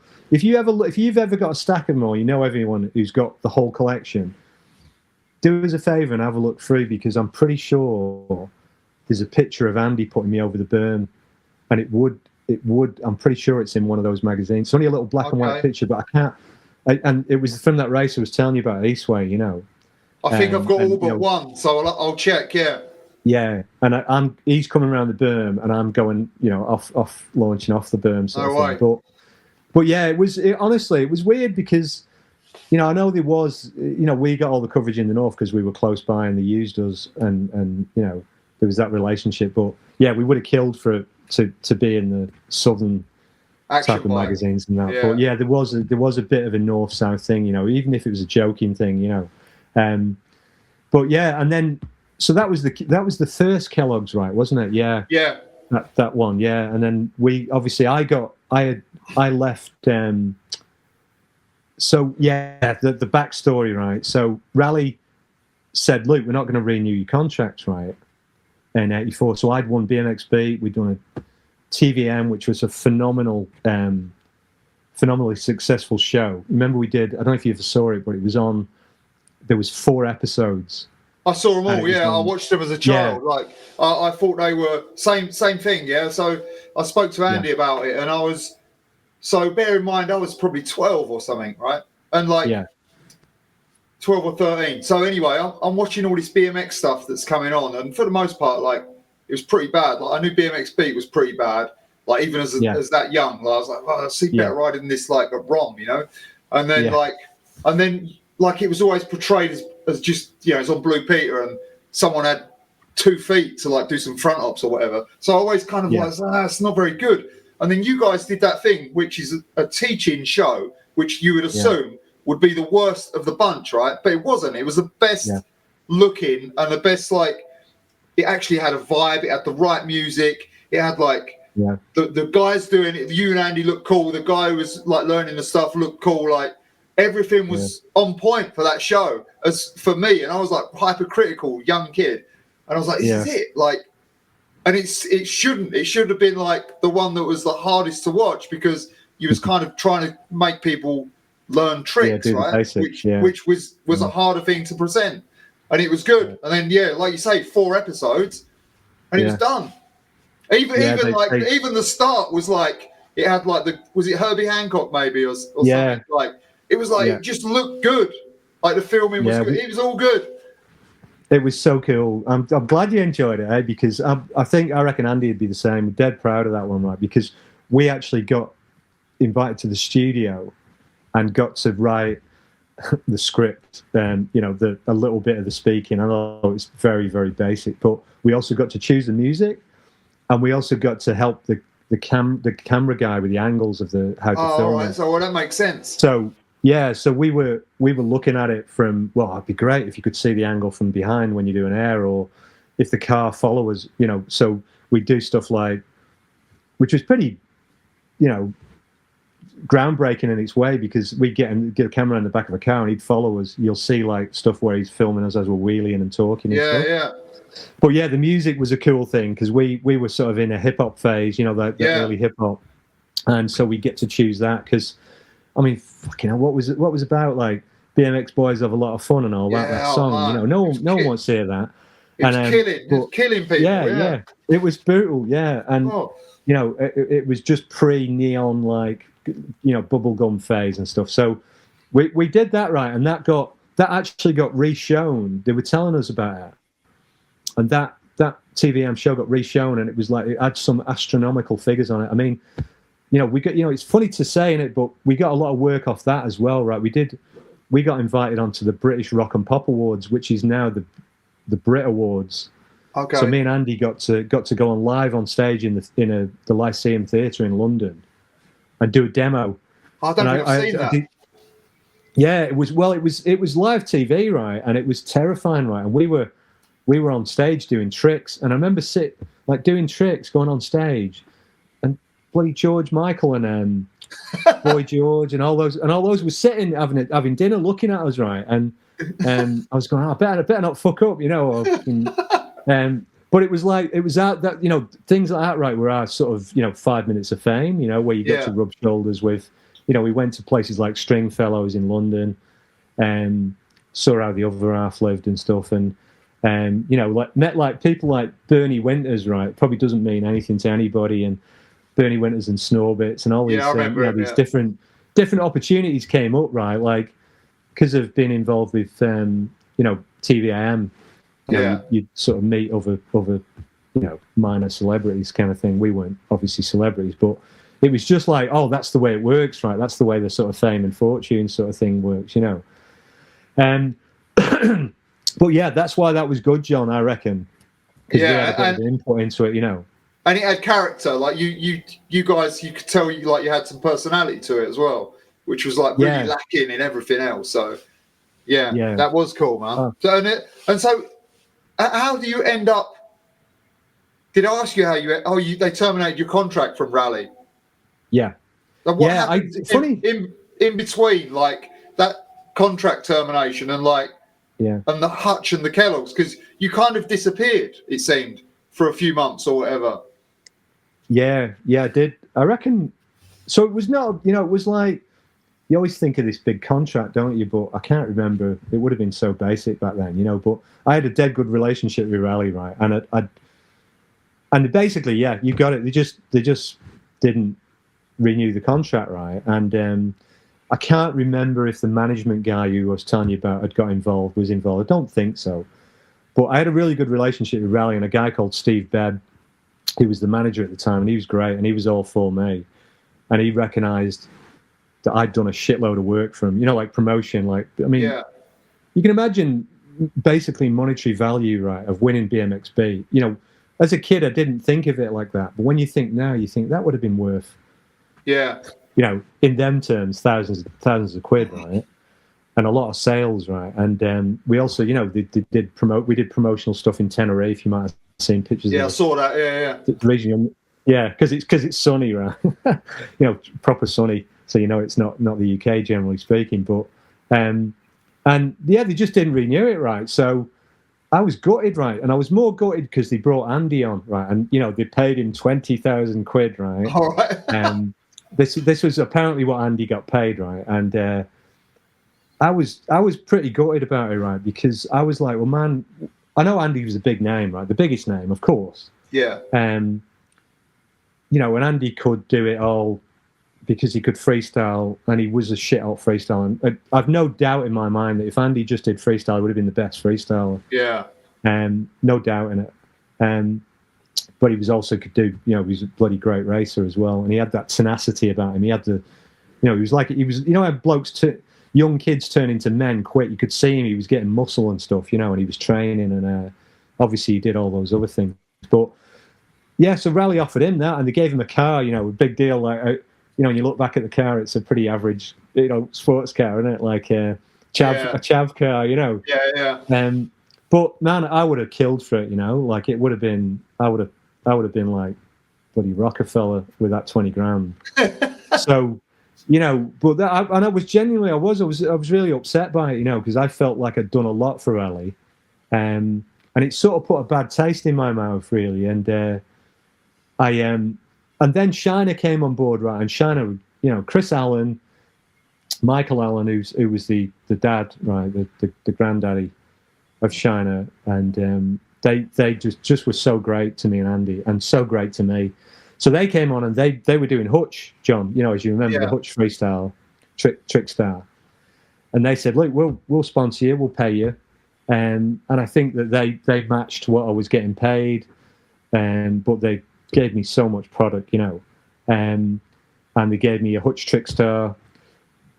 Excuse me, I think he had a blue Hutch Trickstar, like a candy apple blue. Yeah, that's what I remember. Yeah, the product was way better, wasn't it? Getting that product from the Raleigh was like, probably the bike was a little bit smaller, but like the product was good. Yeah, it was. Yeah, the bike, actually, you're dead right there. The geometry was a bit funky, Yeah. As opposed to the Raleigh. And the other thing with Raleigh, right, I went and designed him a bike, So I went down to, just remembered this, but I went down to the factory in Nottingham and actually sat there and designed them a freestyle bike. And they never used it. It's their choice, but they never used it. They made bespoke race bikes, one-off race bikes for John Lee and some of the riders. I'm sure there was a couple of guys from London who raced for Raleigh, right? Martin was his name. Martin Joseph, yeah. Yeah, and I'm sure they got bespoke, like proper Raleigh race bikes. But anyway, they never made a freestyle bike. So I went to Hutch. I got offered this deal. And it was awesome because obviously Shiner, huge company, supplying vans, supplying Hutch, supplying all skateboard stuff as well. They did Power Peralta. I'm sure they did pretty much every brand, right? Madrid, all that kind of stuff, Yeah. But they did, obviously, I had all the Hutch cranks. I remember that bike, John. The reason I remember it as well, one of the reasons, because it wasn't a great bike for me to ride. And I was coming to the end of my, where I wasn't pushing the boundary or anything like that, And it was trade. It was 1,500 quid. So just trade price back then. Yeah, ludicrous. Yeah, unbelievable. Yeah.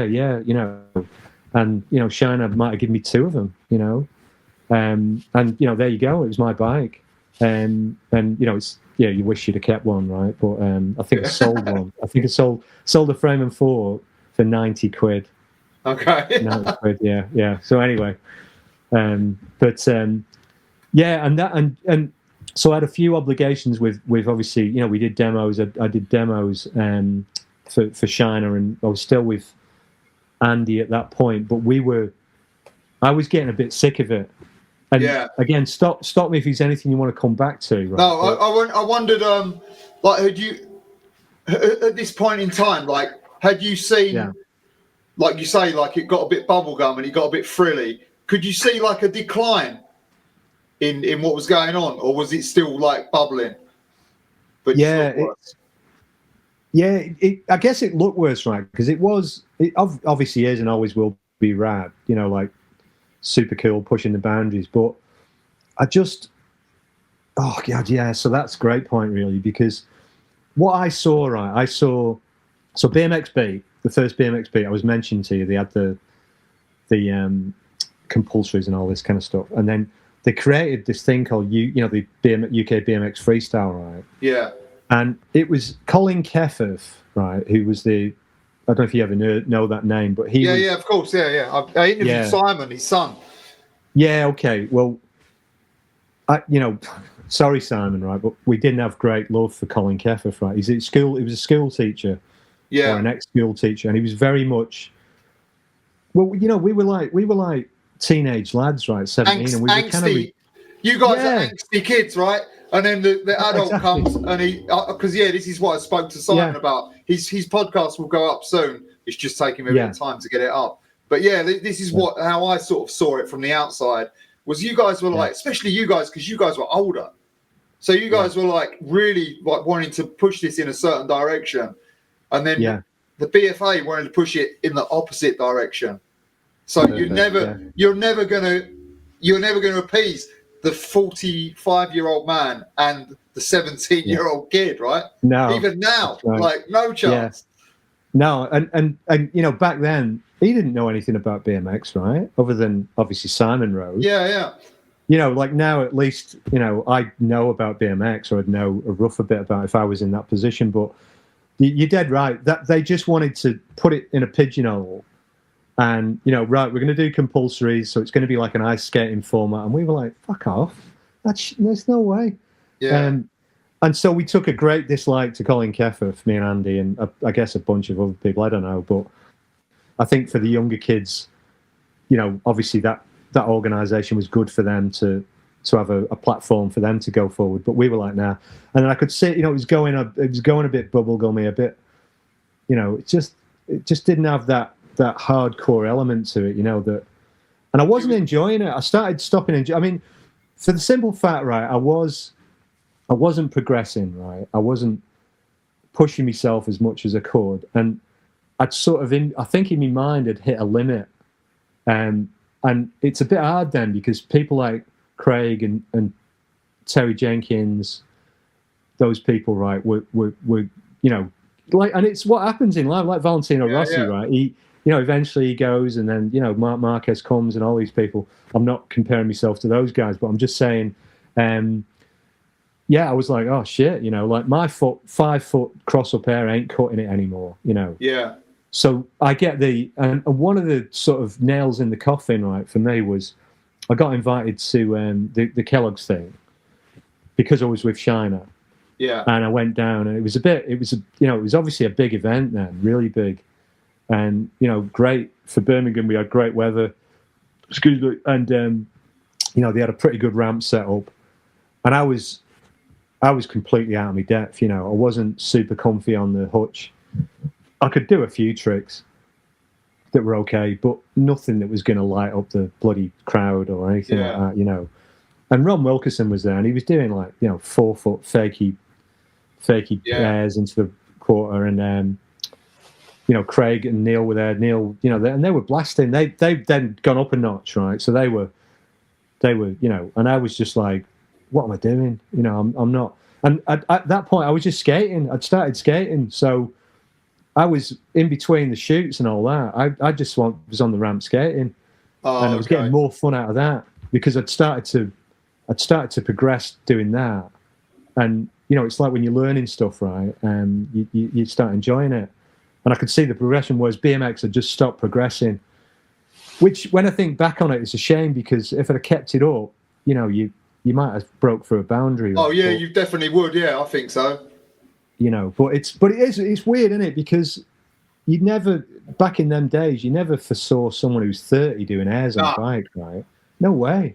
No, no way. Yeah. So, you know, let alone having a career doing it or anything like that. So yeah, so that really experience of me getting my ass kicked by Ron Wilkerson and seeing how good Neil and Craig and everybody was, I was just like, I don't know if I want to do this anymore, you know. And I sort of broke away from Andy. I started to not turn up for demos, laying in bed. You know, I was also going through that 17-year-old lay in bed phase, I guess. I should have had more about me, but I just, you know, and I honestly, I'd let Andy down, right? Because him and his mum and dad, right, they had things organised, and they had demos, and I'd just ring up and go, I don't want to do it, mate. I can't be bothered. Oh, you know, no, and they were so good, you know, because Andy would go up and do it on his own and say, "Oh, Mike's a bit sick" or something. But I was just pissed off with it. Like I just lost the love for it, you know. And that was the other thing. You know, remember when Andy did that jump? He did. Yeah. He told me. Amazing. Yeah.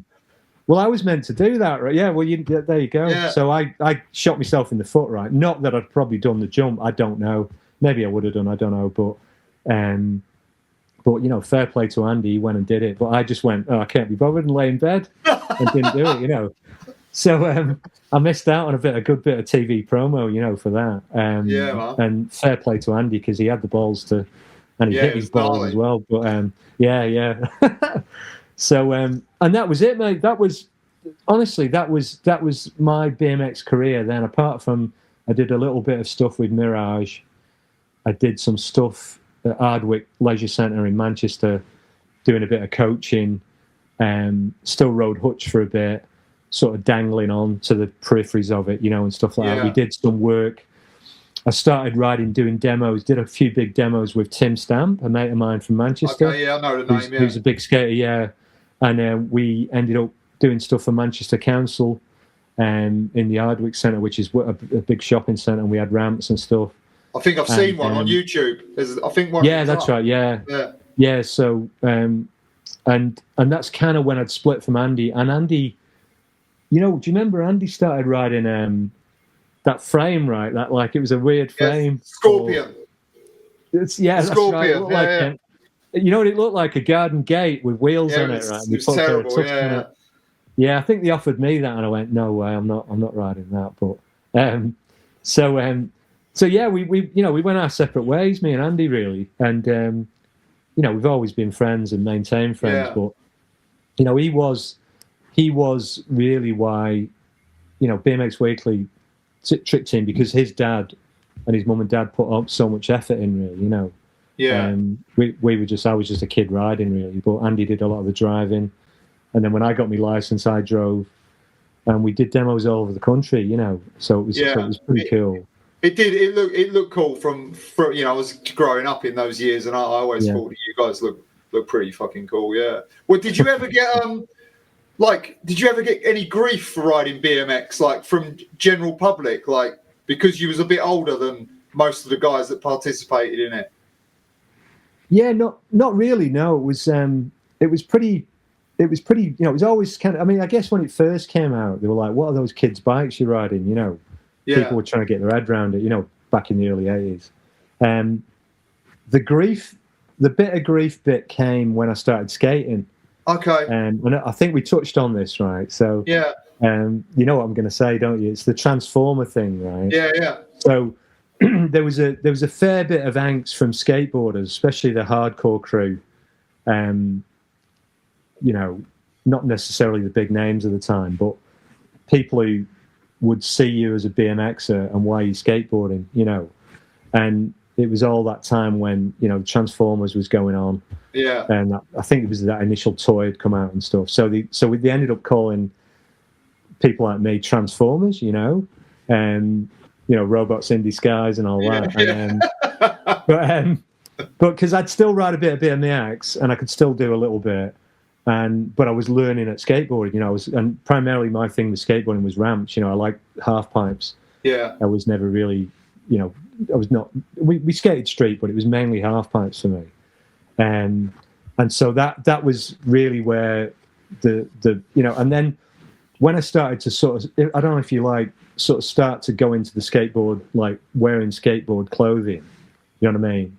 Yeah. And like, you remember the flowery shorts and all that kind of stuff, and like cut your sleeves off the thing and all that, and you'd have the, you know, that people were like a bit freaked out by that. I think, you know, because it was a bit different then, I guess.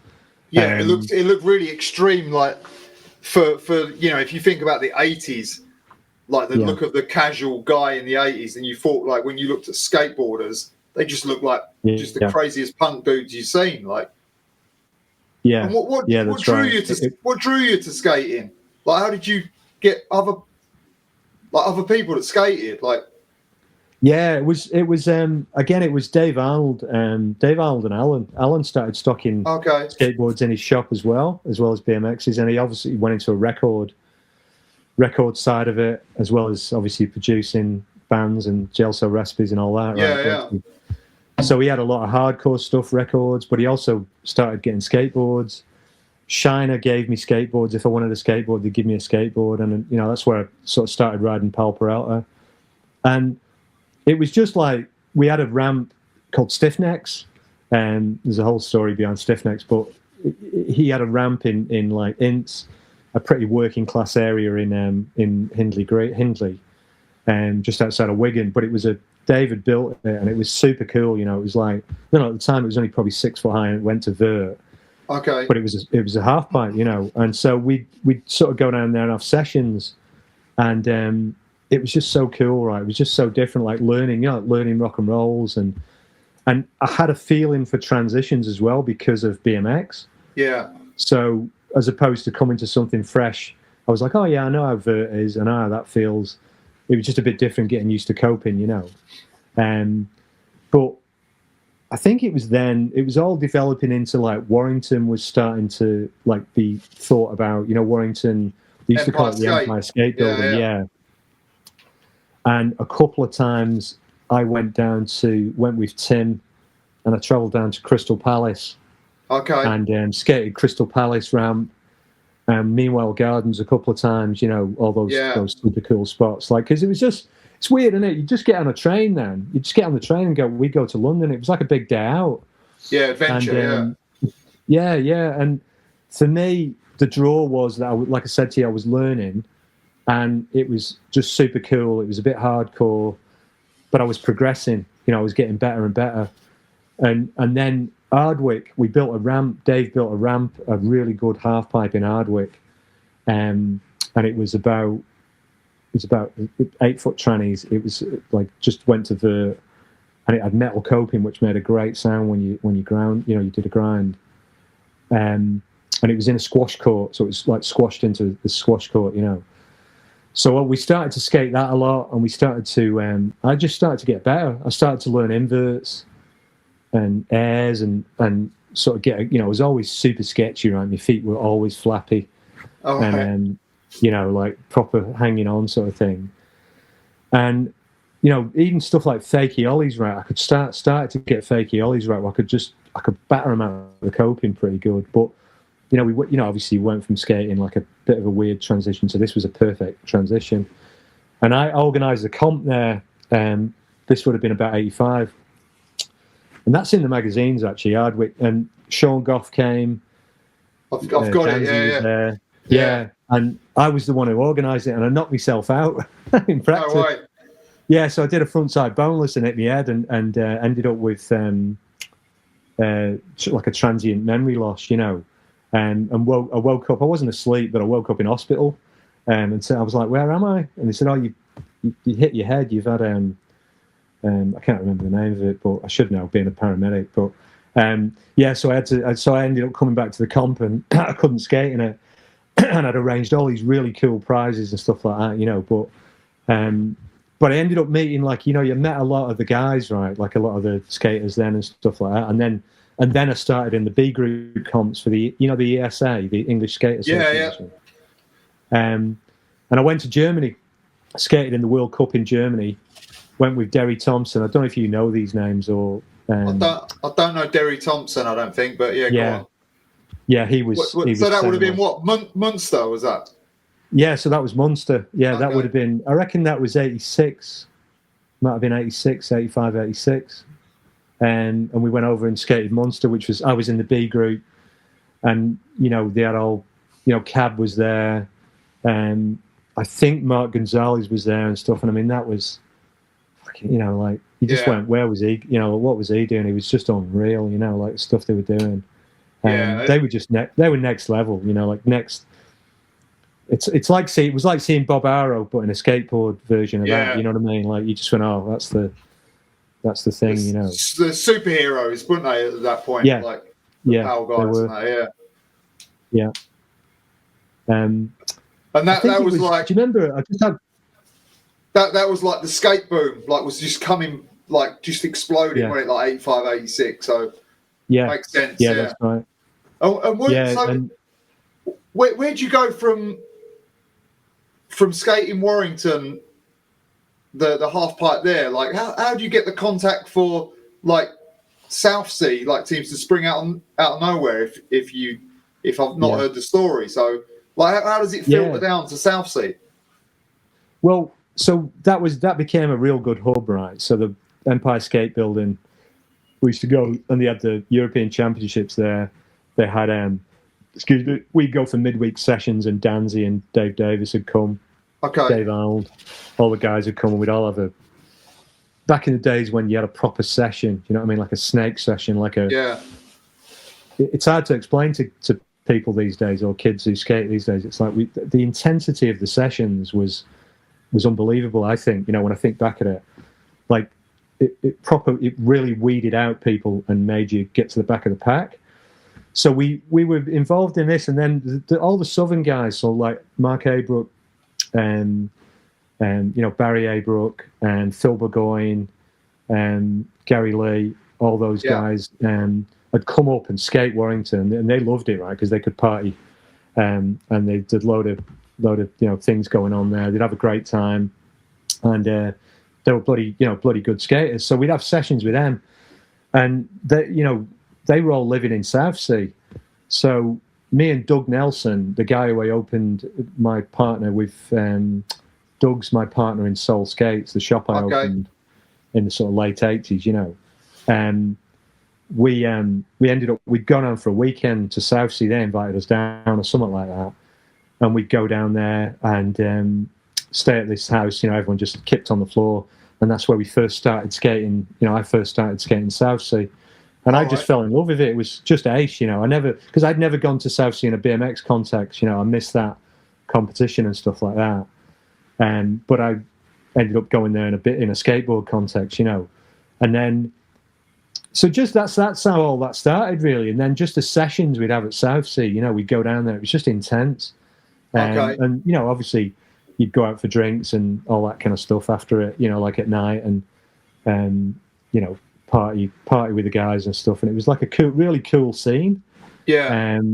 Obviously the Abrooks were the shit at that time. They were sponsored, and they were, Gary was sponsored, Gary Lee. Yeah. And there was a bunch of good skaters, Neil Hawkins. Tracy Weller was awesome. He had the house we used to call it the House of Doom, where everyone just piled into. It was his terraced house. Okay. It was 70 Liss Road, I remember it, Semel in my memory. And they all listened to, we listened to some crazy music, pretty wild stuff, and did a few substances that that put you in different places and that while we were there. And it was just it was kind of crazy, because you do that and then you go skating and you go flipping out. Life changer, yeah. Yeah, that's right. And what year was this? So this would have been So this was about 86. We started that. Okay. And I reckon I moved down there to Southsea. So I decided to move down there to live in 87. All right.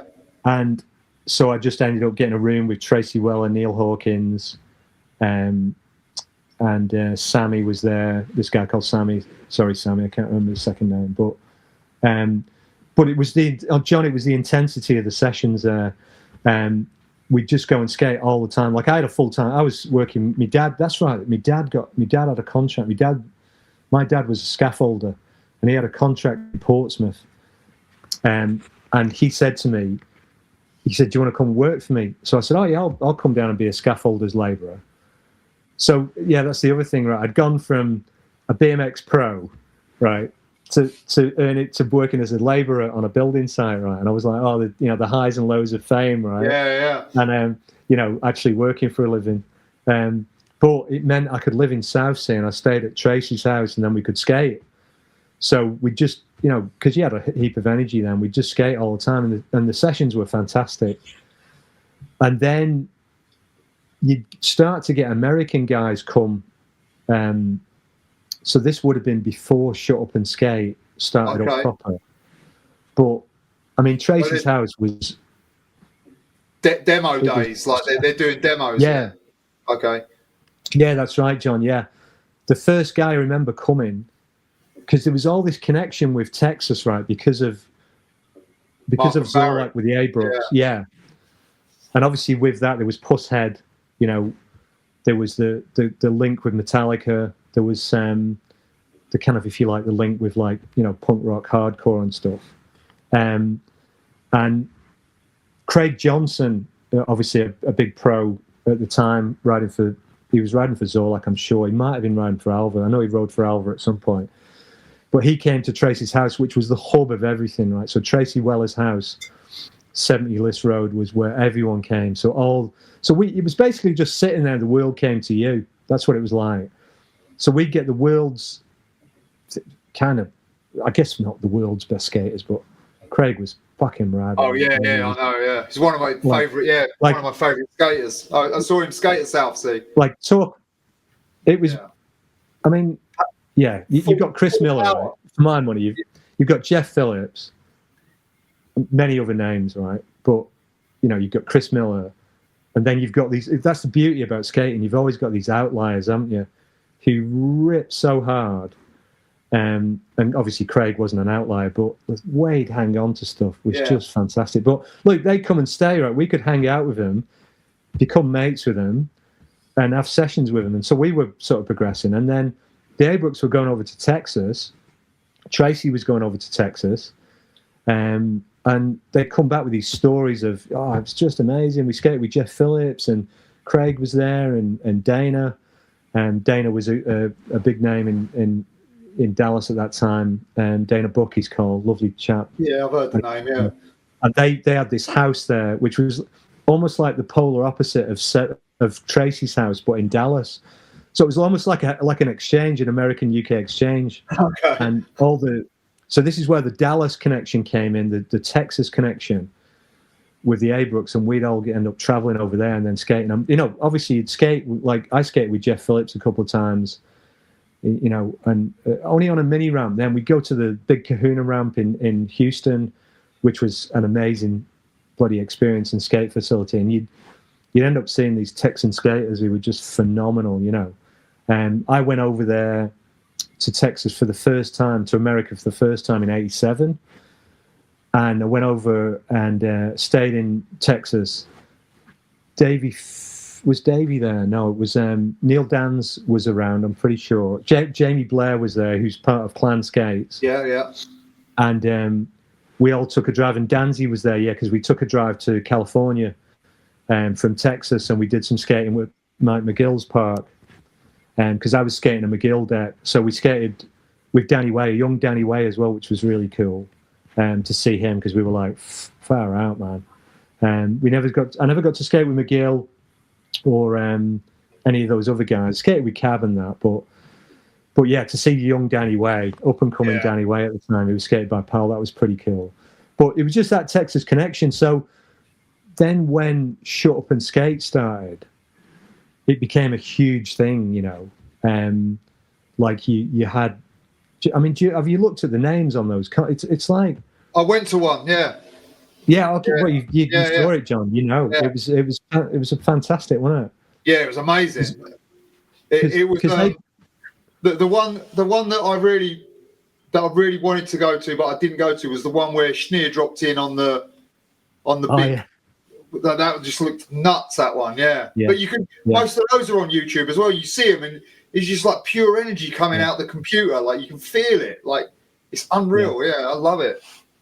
It was so good to be there. Like it was when you think back, like I say, the energy. Honestly, even I can remember it to this day. Like it was, and again, like I said, you know, even the energy in the sessions pre-comp was just, it was intense. Like you know, you had to put your board on and go. Yeah. Like if you didn't put your board on, you ain't getting a go, right? So you're not going to improve. Somebody's going to drop in on you. If someone dropped in on you and you weren't getting your shit together, well, you'd fall off and they have the ramp. Or if you didn't sort of buff up a bit, you know what I mean? Like you weren't going to get your go. Yeah, it was gnarly, And it was gnarly. It was, you know, and it was almost like that's what weeded people out to a certain extent. And, you know, then you get to a certain level. Oh crikey! I've got to mention this name. Right? I've got to mention this name. You know, during that time, you know, we talk about Transformers before. Do you know a guy called Jason Lunn? Yeah, of course. Yeah. Yeah. Right. Well, Jason, what a legend, right? I mean, that guy could do it all, John. Right? He still does. You've seen it. Yeah, I know. He's unreal. I met him in Bali, right? And see, back in the day, he was a younger guy, like a young kid, and he was upcoming BMX, and like, he was shit hot on BMX, right? Obviously, really good. But then I saw him on a skateboard, and I was like, he's even better on a skate. I mean, he was pro level, no doubt. Yeah, fully. And but I just thought I'd mention Jason because he's such a good guy, right? And we reconnected after having it was like a bit of a funny time in the 80s when I think I was a bit of an arsehole, and I was a bit like, oh, these fucking kids are going to kick me ass, right? And I probably wasn't as friendly to some, And I met up with him in Bali I think it was 2012, and certainly we corresponded in that, and he was as rad as, and he's wrecked his body, you know what I mean? His body's knackered through skating and BMX and stuff. But man, can he, that guy, there's certain natural talents, right? Neil Hawkins was one. Naturally gifted people, and I think Jason and his brother certainly as well, Nathan. Yeah, I would totally agree with that. Like he was on a BMX because he used to come to Chinkford, which is where I used to ride. Yeah. So he was unreal. And then not long after, he probably got into skating a similar time as you, but he was a bit younger. And then on a skateboard, suddenly he could do everything, and he was just fearless. He was even more fearless than he was on a bike. Yeah. And did it with style, did it with power and style, and did the tricks that we were thinking about as good as anyone could do in an American pro. And he what else did he do? Rides a motocross bike, does massive jumps on motocross bike. Surfing, Yeah. And probably doesn't get the credit, like the credit for it. He probably doesn't want the credit, in fairness to Jason, but he's definitely, for my money, an outlier. Like he'd go spearfishing, all this kind of stuff, before it was kind of like, cool, just like proper guy, I actually asked him to come on here through someone else, and he was like, I don't care. Yeah. And something, he doesn't want the spotlight, like whatever. So cool. And that makes him cooler, doesn't it? Yeah. The irony is that makes him, there's a few people like that, and they're just going, I can't be bothered. I would definitely like to hear that story, though, for sure. Yeah. So that was, going back to the Texas thing, that was where, all that, competing in shut up and skate. In the meantime, I'd sort of opened up this shop. There was a whole thing with skater-owned shops. Yeah, I remember. Which is where Jamie Blair and Dave Phillips, Davey Phillips opened up their shop, which is still going to this day. Yeah. Gansey opened one in Liverpool. We opened Soul Skates in Chorley. And then Andy Preston opened Soul Skates 2 in Stockport. Okay. So we had kind of it was nothing to do with us, but we shared. I think we might have shared products and stuff. But they were only, dead small shops, but it was great. Like I was dead proud of doing it, and it actually still goes to this day. A guy, we didn't realize the impact we'd had on local skaters, at the time, because these guys were like, 6, 7, 8-year-olds coming in our shop. Yeah. And there was a big shop in Manchester that used to take a lot of the business, because obviously people wanted to go to Manchester for a day out. You know what I mean? It'd be like going to London for a day out, and there's action. Okay. You know what I mean? That big shop. So all week they'd come into our shop and look through the window and look at the boards and all this kind of stuff, and they'd go into Manchester and buy the boards, But yeah, it was, and so this Soul Skates still goes to this day. It's still open in Chorley. Who was the guy with the red beard and the red hair? Was he part of your shop or the other one? He was part of not our shop. It was Andy's shop. Okay. And I'm sure his name was Mark. I can't think of his second name. He's not with us anymore. But oh really? He he did a bit of skating. I don't think he was a BMXer, but he was a bit older than us, And he was kind of Andy's partner in it and sort of thing. That's the shop. I heard the stories of like that Soul Skates only survived through the other stuff they sold. Right? It could have been true. I know it wasn't. It definitely wasn't true with our shop. Okay. But I used to sit there and occasionally I'd partake of stuff that would make me I'd sit there a bit more mellow, let's say, right? And, yeah. Okay. You know, but I didn't. I didn't do any dodgy dealings. You know. But yeah, could have been the case with Stockport. You'll have to speak to Andy about that one. I think I brought it up to him, but I don't know if I brought up that side of it. Yeah. Amazing. And then, so what happens from there? Because you got like a couple of pictures. Your first picture was it in RAD or skateboard on the skating or skate action maybe? Yeah, I started. Yeah, it probably was actually. I can't really remember. I started to get a bit of coverage in the skating mags. So I started skating like B group in the English Skateboard Association, and then I went up to the kind of, if you like, the big leagues, the A group, because I improved a fair bit when I went to Southsea. But I was always crap in competitions. I'd always do, like, I could do a shitload of tricks. And I learned a shitload of tricks. And then when it comes to putting a run together, I'd always fall off. And and it was just when I think back now, I should have just practiced a run with the same tricks. But I used to almost freestyle it when I was on, I'd get lost, and then I'd get a bit. Yeah. So I started to get a bit of coverage. I remember Mike John, there's a guy called Mike John. Yeah, I know Mike John. Yeah, great photographer. And Mike put a picture of me doing a frontside sweeper on Southsea, and it said, thankfully a picture of Pike. I think that's the one I remember. Underrated skaters in the UK. Yeah. Okay. Which was thanks to Mike, because I felt like, oh great, like no, I didn't want any limelight. It wasn't that, but it was just, I was like, why is this divide? Because occasionally you get pictures in that magazine, I can't remember the name of it, but the northern version of the skate mag. Skate Action, I think. Something like that, yeah. But it was kind of neither here nor there, was it, that mag? You know what I mean? Whereas the Southern magazine was the best one, you know what I mean? But I mean, I got a picture in Trans World as well, because Todd Swank came to Southsea. Okay. This is what I mean about all the world had come there, So Todd Swank came and hung out and took really good pictures of us all, and they were printed in Trans World and stuff. Thrasher never came, never saw anyone from Thrasher or anything. But yeah, no, it was cool because, man, that Texas scene, that whole vibe, was so good. It was just like, you'd go to Texas, right? And that's why the A-Brooks would go over. They'd obviously have a great time when they were there, but they'd go and skate with the best skaters. And their level had just come up a fair notch, And I went over and I skated. It was so Jeff Phillips opened a skate park, his own skate park in Texas, in Dallas.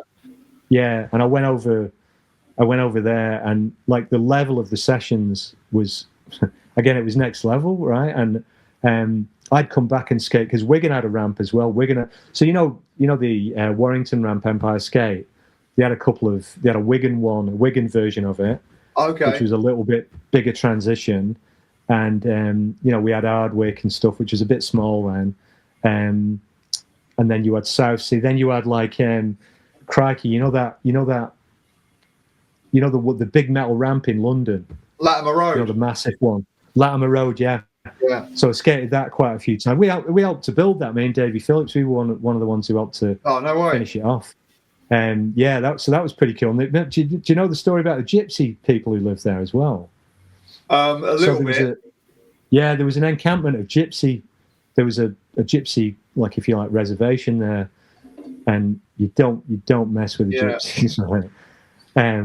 Not unless you can fight, right? Of course, or you know how to use a hammer. But it's weird because as a skater, right, they'd look at you and they wouldn't know how to like fit you in. You didn't really want to fight, but you looked a bit weird. But it was kind of cool what you were doing. But they'd come over and just hassle us, And you just didn't want to mess with them. Like they. So a couple of times we had to get on top of the ramp, like, and just stay there till they dispersed. Yeah, I remember people getting stuck on the platform. Yeah, it was pretty. It was, unless you were prepared to fight, right, or whatever. Like it could be pretty hardcore there. But there was, we skated that quite a few times, it was good. Just those sessions. So Jeff Phillips ramp, I came back to Wigan and was skating, and I'd just gone up a notch. I got sponsored from Zorlak, so China had always given me stuff and flowed me stuff, and that was super cool of them, but you kind of always wanted to be on if you like a factory skate team, right? Yeah. And that's where Zorlak, when I was over there, the guy Jeff Newton was one of the Zorlak guys. He said to me, "Do you want to ride for Zorlak?" And I went, "Done deal, mate. Cheers." Yeah. So I remember he gave me a box like this, right, John? Like 7 or 8 decks, wheels. Dana was printing me T-shirts, and I was like, "It's fantastic." And I remember coming back, and because Zorlak was, it definitely had that hardcore brand about it. It was the best. Yeah. It was amazing. Yeah. Punkest brand out there, wasn't it? Yeah, I mean, if you like that element, because skating had different elements, didn't it? You know what I mean? It had the punk element, then it had the GNS surfy element to it. You know what I mean? Which was, I mean, enough respect to like Neil Blender and all those guys. They were totally on a different tip too, weren't they? You know what I mean? They were on like a, and it was so cool to have those different factors to it, to the skate scene. Where, if you didn't like the hardcore thing, you could get attracted over to like, to GNS or to the Gons thing. You know what I mean? He was just, it was just a little. He's an outlier, isn't he? You know what I mean? He's a bit different, and he did his own thing and stuff, his own fashion and stuff like that. So, but yeah, no, it was super cool. And those shut up and skates, that one you missed, right? That would have been near enough one of the last ones, the last big ones, because all those pros, because they could make a lot of money, the American pros, like, Alan Losey, Alan Midget, Losey made his own. He sponsored me for a while when I came off Zorlak. He sponsored me on what's called LSD, Losey Skate Designs. Yeah. So I was sponsored by them, and then there was all those skaters would do the European circuit, and then they'd end up in Southsea because it was £1,000 to win. If you won the main event, it's a lot of money. A hell of a lot of money. Even now to a certain extent. Yeah, back then though, it was proper. Yeah. And they'd have a great time. Yeah. And because the way you survived then, John, I don't know if you know, most of us survived selling product. So we'd get flowed from your sponsor, and then I'd sell 3 or 4 sets of wheels, and that'd get me through the week, or I'd sell a couple of decks, and then I'd survive, So it was literally day-by-day existence for most of us, and obviously the holy grail was getting a board out and getting some royalties on a board, which eventually I did through Bash. You said Ian Deacon's thing. Yeah. So Jeremy, it was Jeremy Fox, wasn't it? Yeah, that's right. Yeah. Yeah. So, hey, stop me if I'm going. No, go on. This is exactly the path we're going down. So. Yeah, cool. So Jeremy Fox, I think he had a liking for me. He definitely did. He thought I was pretty good, which is dead nice of him. I don't know if I thought I was any good, but he obviously Deacon had got his thing going with and he'd got not Flip, sorry, that was after. He'd got Deathbox. Yeah. And obviously Deathbox had Sean, right? Sean Goff and that, and they had Pete Dossett, right? And obviously Pete's bloody unreal, right? Yeah, He was again that next level coming up sort of thing. But it just, can I say this? But it never had that je ne sais quoi, did it? About the American brands. Yeah, and it's funny that was a thing for a while, right? Where the same with Raleigh, the same with certain British brands. And when I think back on it, it was lame, really, because they're only trying to start a business and do the best they can do and compete in a market. But as kids, we saw the American stuff as really cool, Yeah, I think if you look back on it now, it doesn't seem the same as what it did then, if you know what I mean. Yeah. Like you look at if you presented them boards just on a screen now, they would look equally as good and equally as characteristic, because all those Deathbox graphics were done by the one guy, wasn't they? Mac, was it? Who done the drawings and stuff. Yeah, that's right. Yeah. And they all look pretty good. Did he do the Bash ones as well? He might have done, I had my graphic, excuse me, I got flowed. I mean, I don't think it ever sold. Maybe it did, maybe 1 or 2 boards, but I got flowed a couple, and something, I'd cut off my left ball to get another one, to get if there was one saved anywhere. But I loved Captain Scarlet. I still do love Captain Scarlet, and it had the Captain Scarlet graphic on the bottom. and Bash. So I'm not sure if he did that graphic but there is a video with it on. I've got a still shot of it, and the video with like the promo for the board. Oh, no way. Because he did a video. Bash did a video, Spirit of the Blitz. Yeah, that's it. Yeah, that was Deathbox, though, wasn't it? Yeah. Yeah, They had a Bash section in it. Which is, if you look that, you'll see my section in it, and it's got, got a picture of the board in and stuff like that. So, I did a bit of filming for that section, but yeah, and that was, and something, mate. Honestly, he was so good to me. He sent me to France to do competitions. We went to Brazil, which is, I think we spoke about that. I got Skateboard Magazine organised a trip to Brazil and said, "Is there any skaters want to go?" And Jeremy Fox paid for a ticket for me to fly over there, and that was truly humbling, that experience, I'll tell you.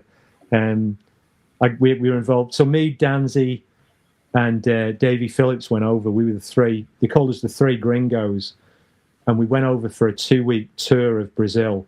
I stayed for a month actually, and Davey did. I'm pretty sure Davey did. Danzy went for 2 weeks, and so we went, and from skating in the UK, right, where there's like one skate park in Southsea, and there was one ramp in Latimer, and one in, we went to Rio de Janeiro, and there was 50 skate parks. 50. Full, massive concrete skate parks. Yeah. Concrete. Everything was concrete.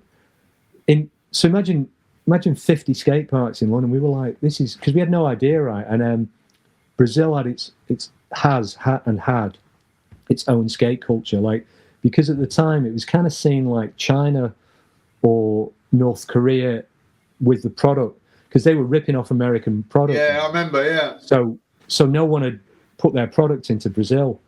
So what Brazil did, because it's a smart country, right, just went, we'll make our own vans, make our own shit, and it was really good, right? So we went over, and there was this guy chaperoned us round. And it was called URGH, URGH, his product, and it was really good. They made trousers and shoes and stuff, and he looked after us and took us to all these demos. And Davey Davey Phillips was a concrete skater, right? I was a ramp skater, pretty much wooden ramp skater. Danzy was pretty good; he could do it all. And I really struggled. I got there, and 3 days into it. So long story short, 3 days into it, I slammed on this concrete massive skate park with really sketchy transitions, and the board came down and hit me in my knee, and probably gave me like a tear or something like that. But I couldn't skate, and I lost all my confidence. Right, and I was like, "Oh, I'm shite. Why am I sponsored? I'm shite." Because trust me, mate, every kid there was a ripper. A ripper. Like we were just looking at ourselves, and we were going, because they had a thing there as well. This is like a young Bob Burnquist, right? I'm sure it would have been Bob Burnquist, right? But there was also a couple of other like skaters who wasn't Sandro Diaz, but there's a couple of guys before them, and you'd know the name if I could think of them. But they were phenomenal. They were next level American Danny Way style. Yeah. And we went over, and we were doing demos, right? And they'd turn up, and we were like, well, maybe they should be doing the demo. You know what I mean? Like we were doing a rock and roll and a bit of an air and an invert and eggplant. And they would, like trying McTwists and stuff like this, and all that kind of stuff. But it was great because all the people loved us. The Brazilian people loved us because we travelled to get there, and you made the effort. They were dead humble, and they gave us a great reception, and a bunch of things happened to us when we were over there. Like I got arrested, and sort of hassled, intimidated by the military police there, and we were going into a concert, and they stopped me and searched me and said, "All right, come into this building, and you're going to jail." And I was like, "Oh, you're joking, right?" And all I could think about was maybe I should ring the embassy, like I'm like 22, 21, 22. I'm like, what do I do? Like it's the Brazilian police. And that was the time when they used to torture people, and then. They had a gun. They were showing me the gun and going, yeah, and they're going, when you go to jail, you're going to get your shit shoved in.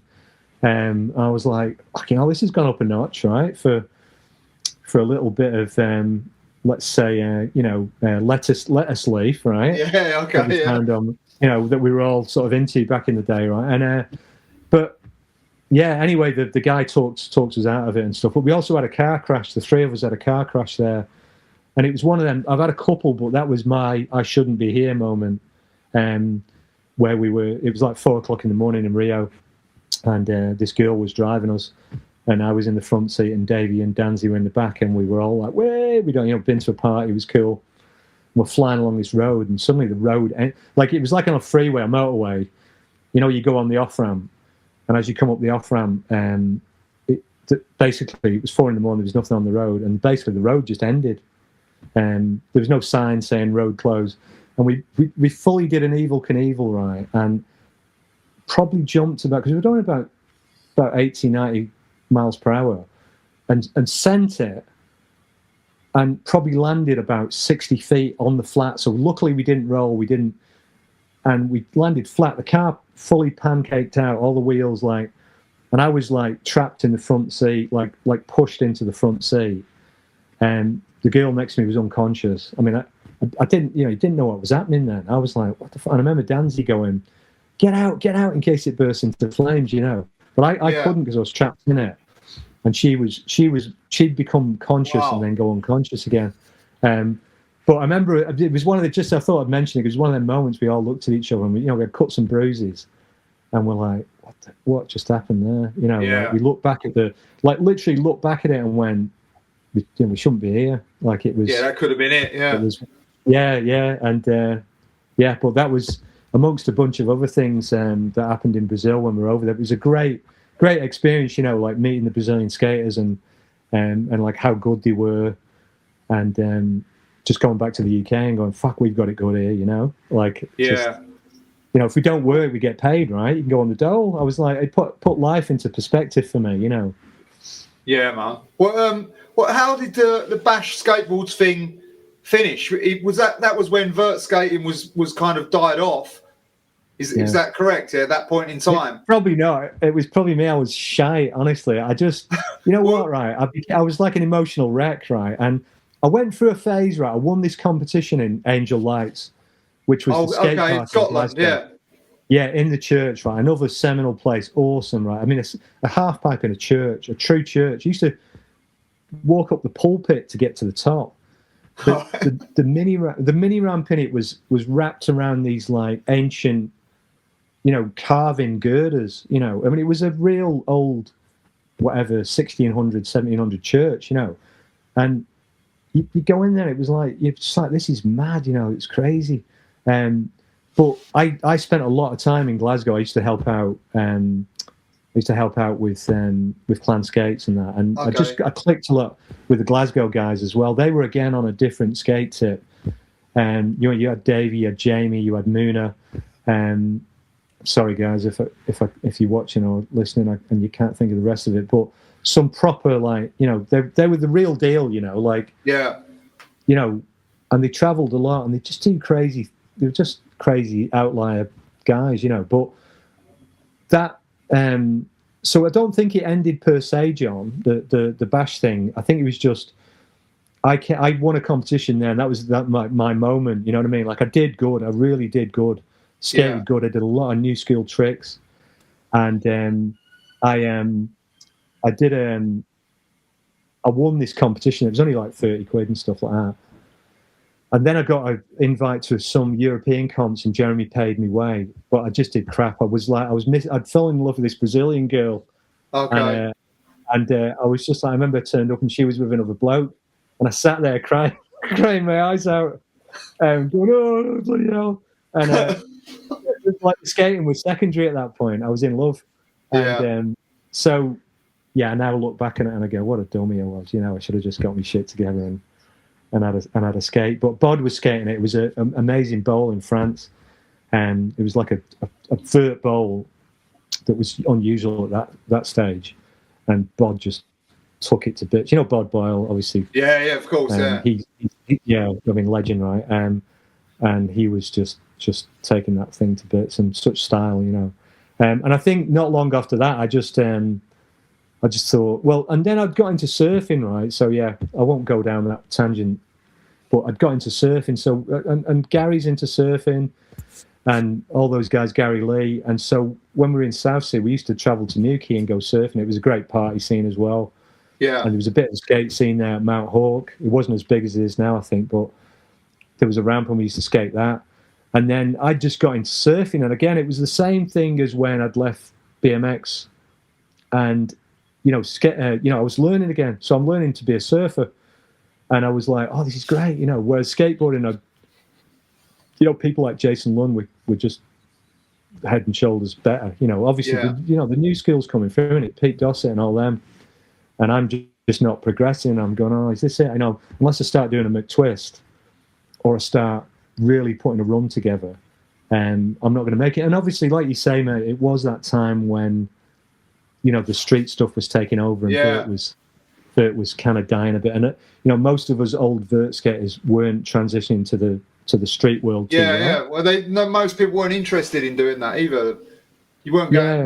Most people weren't going from vert skating to skate street. Very, very rare, And there's a few little subtle things, John. Just like we'd learn to do airs, generally speaking, by hitting the wheels off the coping, and a lot of the new street skaters, obviously ollied and they could catch it. Yeah. So if you it was like distinct things where you got left behind, and that was one of those moments where you'd see people because they could do the catch ollie. And then throw in a few different bits, And it's always that thing where, when we were in Pontins holiday camp, me and Andy, right, and we'd go, imagine you could do a bar spin air. Can you imagine that? You know what I mean? Like, and it was like unfathomable almost, now it's a setup trick, isn't it? Yeah. So people wouldn't even wink, like you can, whatever, So that was probably where once I got into surfing, I realised that I've got to do surfing. I've got to go and live down there, right? So I moved down to Cornwall. I ended up living in a caravan, and there was I did a bit of skating. I skated with Mick Foster, an old London fella. Used to skate Harrow a lot, and Mick heavy in the music scene as well. Top fella. And we used to skate with Mick. And then I'd go to London and skate a bit.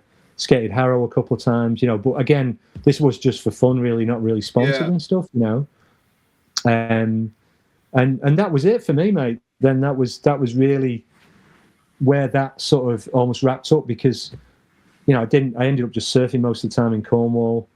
Did you ever look back at BMX, like when you was doing the vert skating and the surfing? Did you ever peer back into it and be like, what's going on there? I didn't, I really didn't. I sort of let it go. On doing that stuff, yeah. I lived off, I think I did, if I'm feeling a bit guilty, but I did live off the name a little bit, like not live off it literally money-wise, but I could say, I used to be a BMXer and people would go, oh yeah, I remember you from, BMX Beat or something, and I was like, oh, great, But it was more like when I started I started getting back into BMX. Yeah. So that was like way after, right? Yeah. So that was. I remember seeing a YouTube video where you'd started sort of coaching. This was like maybe 20 years ago or something. Yeah, that's right. Yeah, it was. Yeah, over 20 years now, John. So I'd gone to Australia. I was surfing a lot, and I lived in Ireland, and I.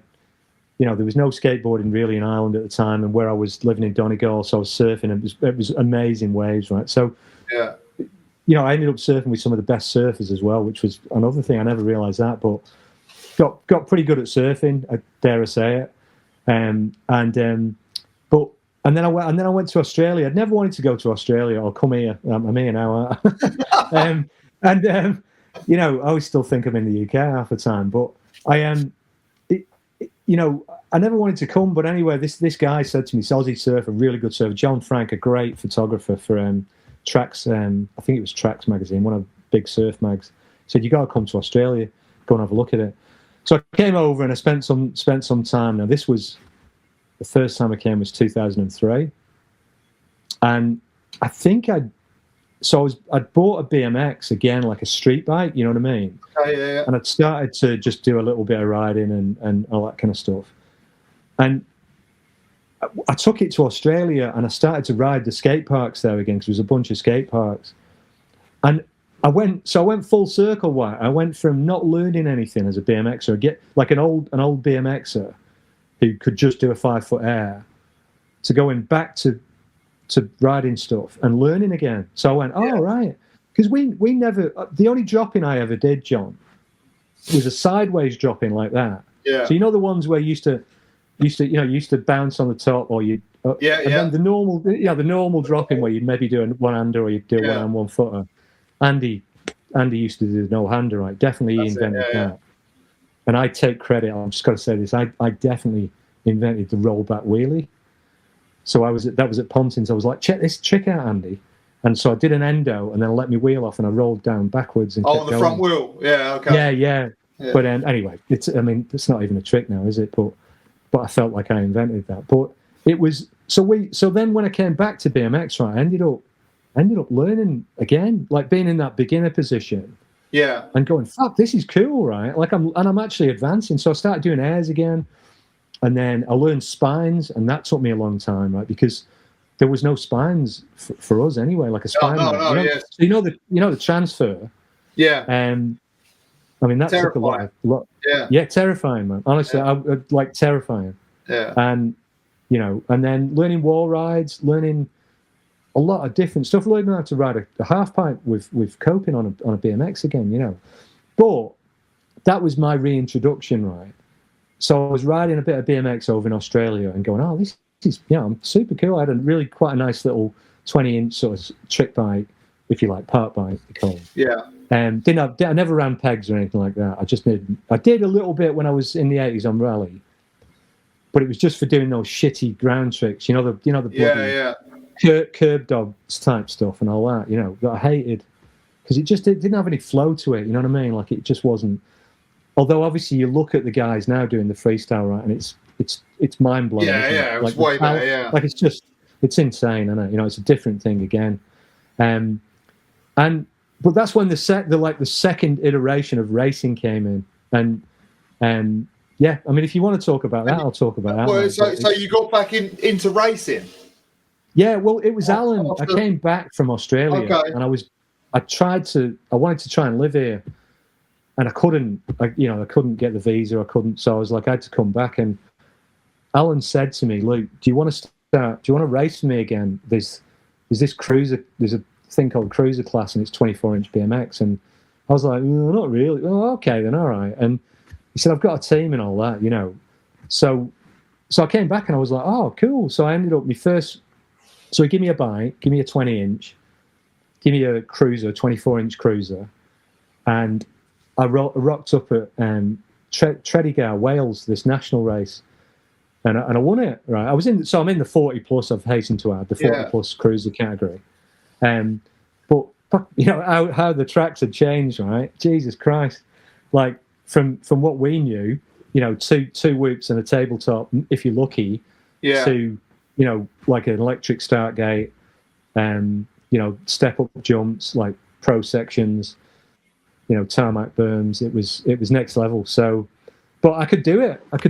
I'd started, and again with that, mate, I started learning again, and I started winning. And I've always maintained an element of fitness, right, because of the surfing.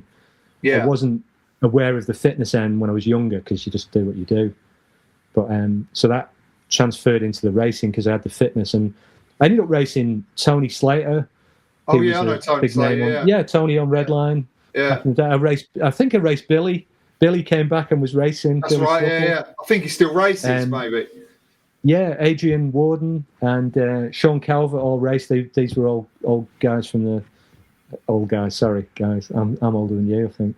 But and we all ended up racing, man. It was great. And I ended up doing pretty good, and I won the nationals, because they had a national championship. And then they had a British championship, a one-off race, didn't they? Every year, they still do. And I won the British in the nationals. And then I ended up running Alan's team for him. So I ended up taking that and securing him a load of sponsorship. Oh, no way. Ridiculous in that. Yeah, so we got everywhere Vans, Shimano.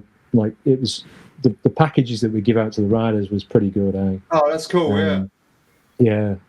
So that was my second, go at racing, if you like, and so I was dead proud. I mean, even though it was 40 plus, like 40 plus now is gnarly, right? Like it's like because I'm racing 60 plus now. I'm actually in. It depends if there's enough races right over here, but now I'm racing again. I just started at Christmas, January, and I've been racing mountain bikes. So I got my old race bike out of the thing. And my son, I've got a 10-year-old son. He said I want to race, and I said, well, if you want to race, I'll pull my bike out of the shed, right? Out the container. So I did, and I went, fucking hell, this is hard, right? Because you know what I mean. Like, I've got the fitness, but I was like, shit, 20-inch wheels after riding a bloody pussy mountain bike with suspension, and I've done pretty good. You know, I mean, I've won a few things doing that and all that, but I mean, just local level and all this, you know. But I compete in the nationals and all that, and I rode the mountain bike worlds in Cairns back in 2013. I think I got 7th or something, but cross country mountain bike is a different deal, you know. Yeah, of course. But so like I say, I just wanted to like get what you're doing now, and and you're still riding, which I fucking think is amazing and still inspiring. Yeah, so if you like, I don't know if I've sent you some pictures, but so I ended up, like I said to you, I pulled the bike out. I thought about it for a while. I watched the 2025. I watched the World Championships from, and it was I think it was in Holland or Denmark or something. And I saw Billy racing in the challenge class. And I just realised how much skill they've got. You know, so I dropped BMX for a bit, and like I say, when my son said to me, he's 10 now, Sebastian, he said, "Oh, I want to race again." I said, "Well, you know, if you want to race, I'll pull mine out." So I've got an SE. I've got a new old school SE Ripper. Okay. And it's got all my old Shimano DXR stuff from when I was riding for Allen's. So I pulled it out of the track and I started practicing at they've got a really good track here in Sunbury in Victoria where I'm living at the minute. And I entered us in this there's a thing called Track Attack, and it's 6 races in 8 days, which is a lot of racing, right? And especially having not raced for 20 years. So I did some practice. Did a couple of gates because the gate thing's different as well. I don't know if you know that, but they have an electronic start system with a random, so it's always a random gate drop. You know what I mean? So you can't jump the gate. Okay. So it's like a command, you know. So to get used to all that, plus obviously getting used to riding a 20 again and doing jumps and stuff like that. But it was good. I ended up and I was racing. You know, because I'm an old git, I'm 60 now, and I was putting with the 50s, the 50 plus, and some of the 50s, like, well, it's 10 years difference, right? Yeah. And you know, a lot of them, you know, they've not stopped racing, right? And so it was good, mate. I ended up 3rd, so I got 3rd overall. I made every main, which was a shock. There was semi-finals as well because there was so many riders. So there was like 600-700 riders at each event. You know, it was for over 6 days. So it was a lot of riders. Yeah, good going. Yeah, there, like That's decent, yeah. Right? So yeah. So it was great. So I got a benchmark of where I was like, shit, I've still do it a bit, right? And I've sort of got better and better. I mean, I've had a lot of injuries, right? So I've had collarbone fractures and plates and shoulder reconstructions and things like this. So just par for the course in it. But I'm obviously aware of my body a bit more now. But it's super cool. I've got the national championships coming up in April. So and again, I hasten to add, I'll be racing the 60s, but I'm racing the 20. I don't want to race the cruiser. Oh, that's cool. The World Championships are here in July, mate, but I wanted to qualify for the World, which I probably could have done. But the thing is, the age group's 35 plus. Oh, so, right. So it's, you know, I just get my ass kicked in that one. Yeah, for sure. You know. Oh, man. But, yeah, and that's it. And I'll add one more thing. You don't need to put this on if you don't want, but so it's funny because I was talking about doing this, and on Tuesday, I went to hospital with a heart attack. No way. So so I had so I had a bit of funny feeling in my chest. You know what I mean? I'm a paramedic by trade, so I should know better, right? But it's not fully confirmed yet. But they just went, because I've never had anything like that before. But they put the electrodes on me. Went, we think you might have had a heart attack. I was like, fuck. So I spent Tuesday night, got released early Wednesday morning. So I've got to do a bunch of tests now over the next couple of weeks. So you can have a little mini heart attack sort of thing, and sort of keep functioning. So anyway, I hope it's not 100% confirmed. Okay. But yeah, I was glad to do this podcast because it really put. I mean, I wasn't the classical sort of way of doing it, but I was like, fuck it, at least I can do a podcast just in case anything happens. I mean, it puts your life in a bit of perspective. You know what I mean? Yeah, for sure. Like, Matt, well, I'm glad you did it. Like, but yeah, I hope you things work out because you just seem like so healthy. Like, yeah. Well, weird. Like, that's it, and it can be a few things, But and like I say, I just thought I'd mention. You didn't have to put it on the podcast or anything. It was just I was like, God, I hope I get to do the podcast now, right? Because it happened on. It was like Tuesday night. And, it was like a day ago, right? 2 days ago. Yeah. So I've had a couple of rough nights. I had an okay night last night.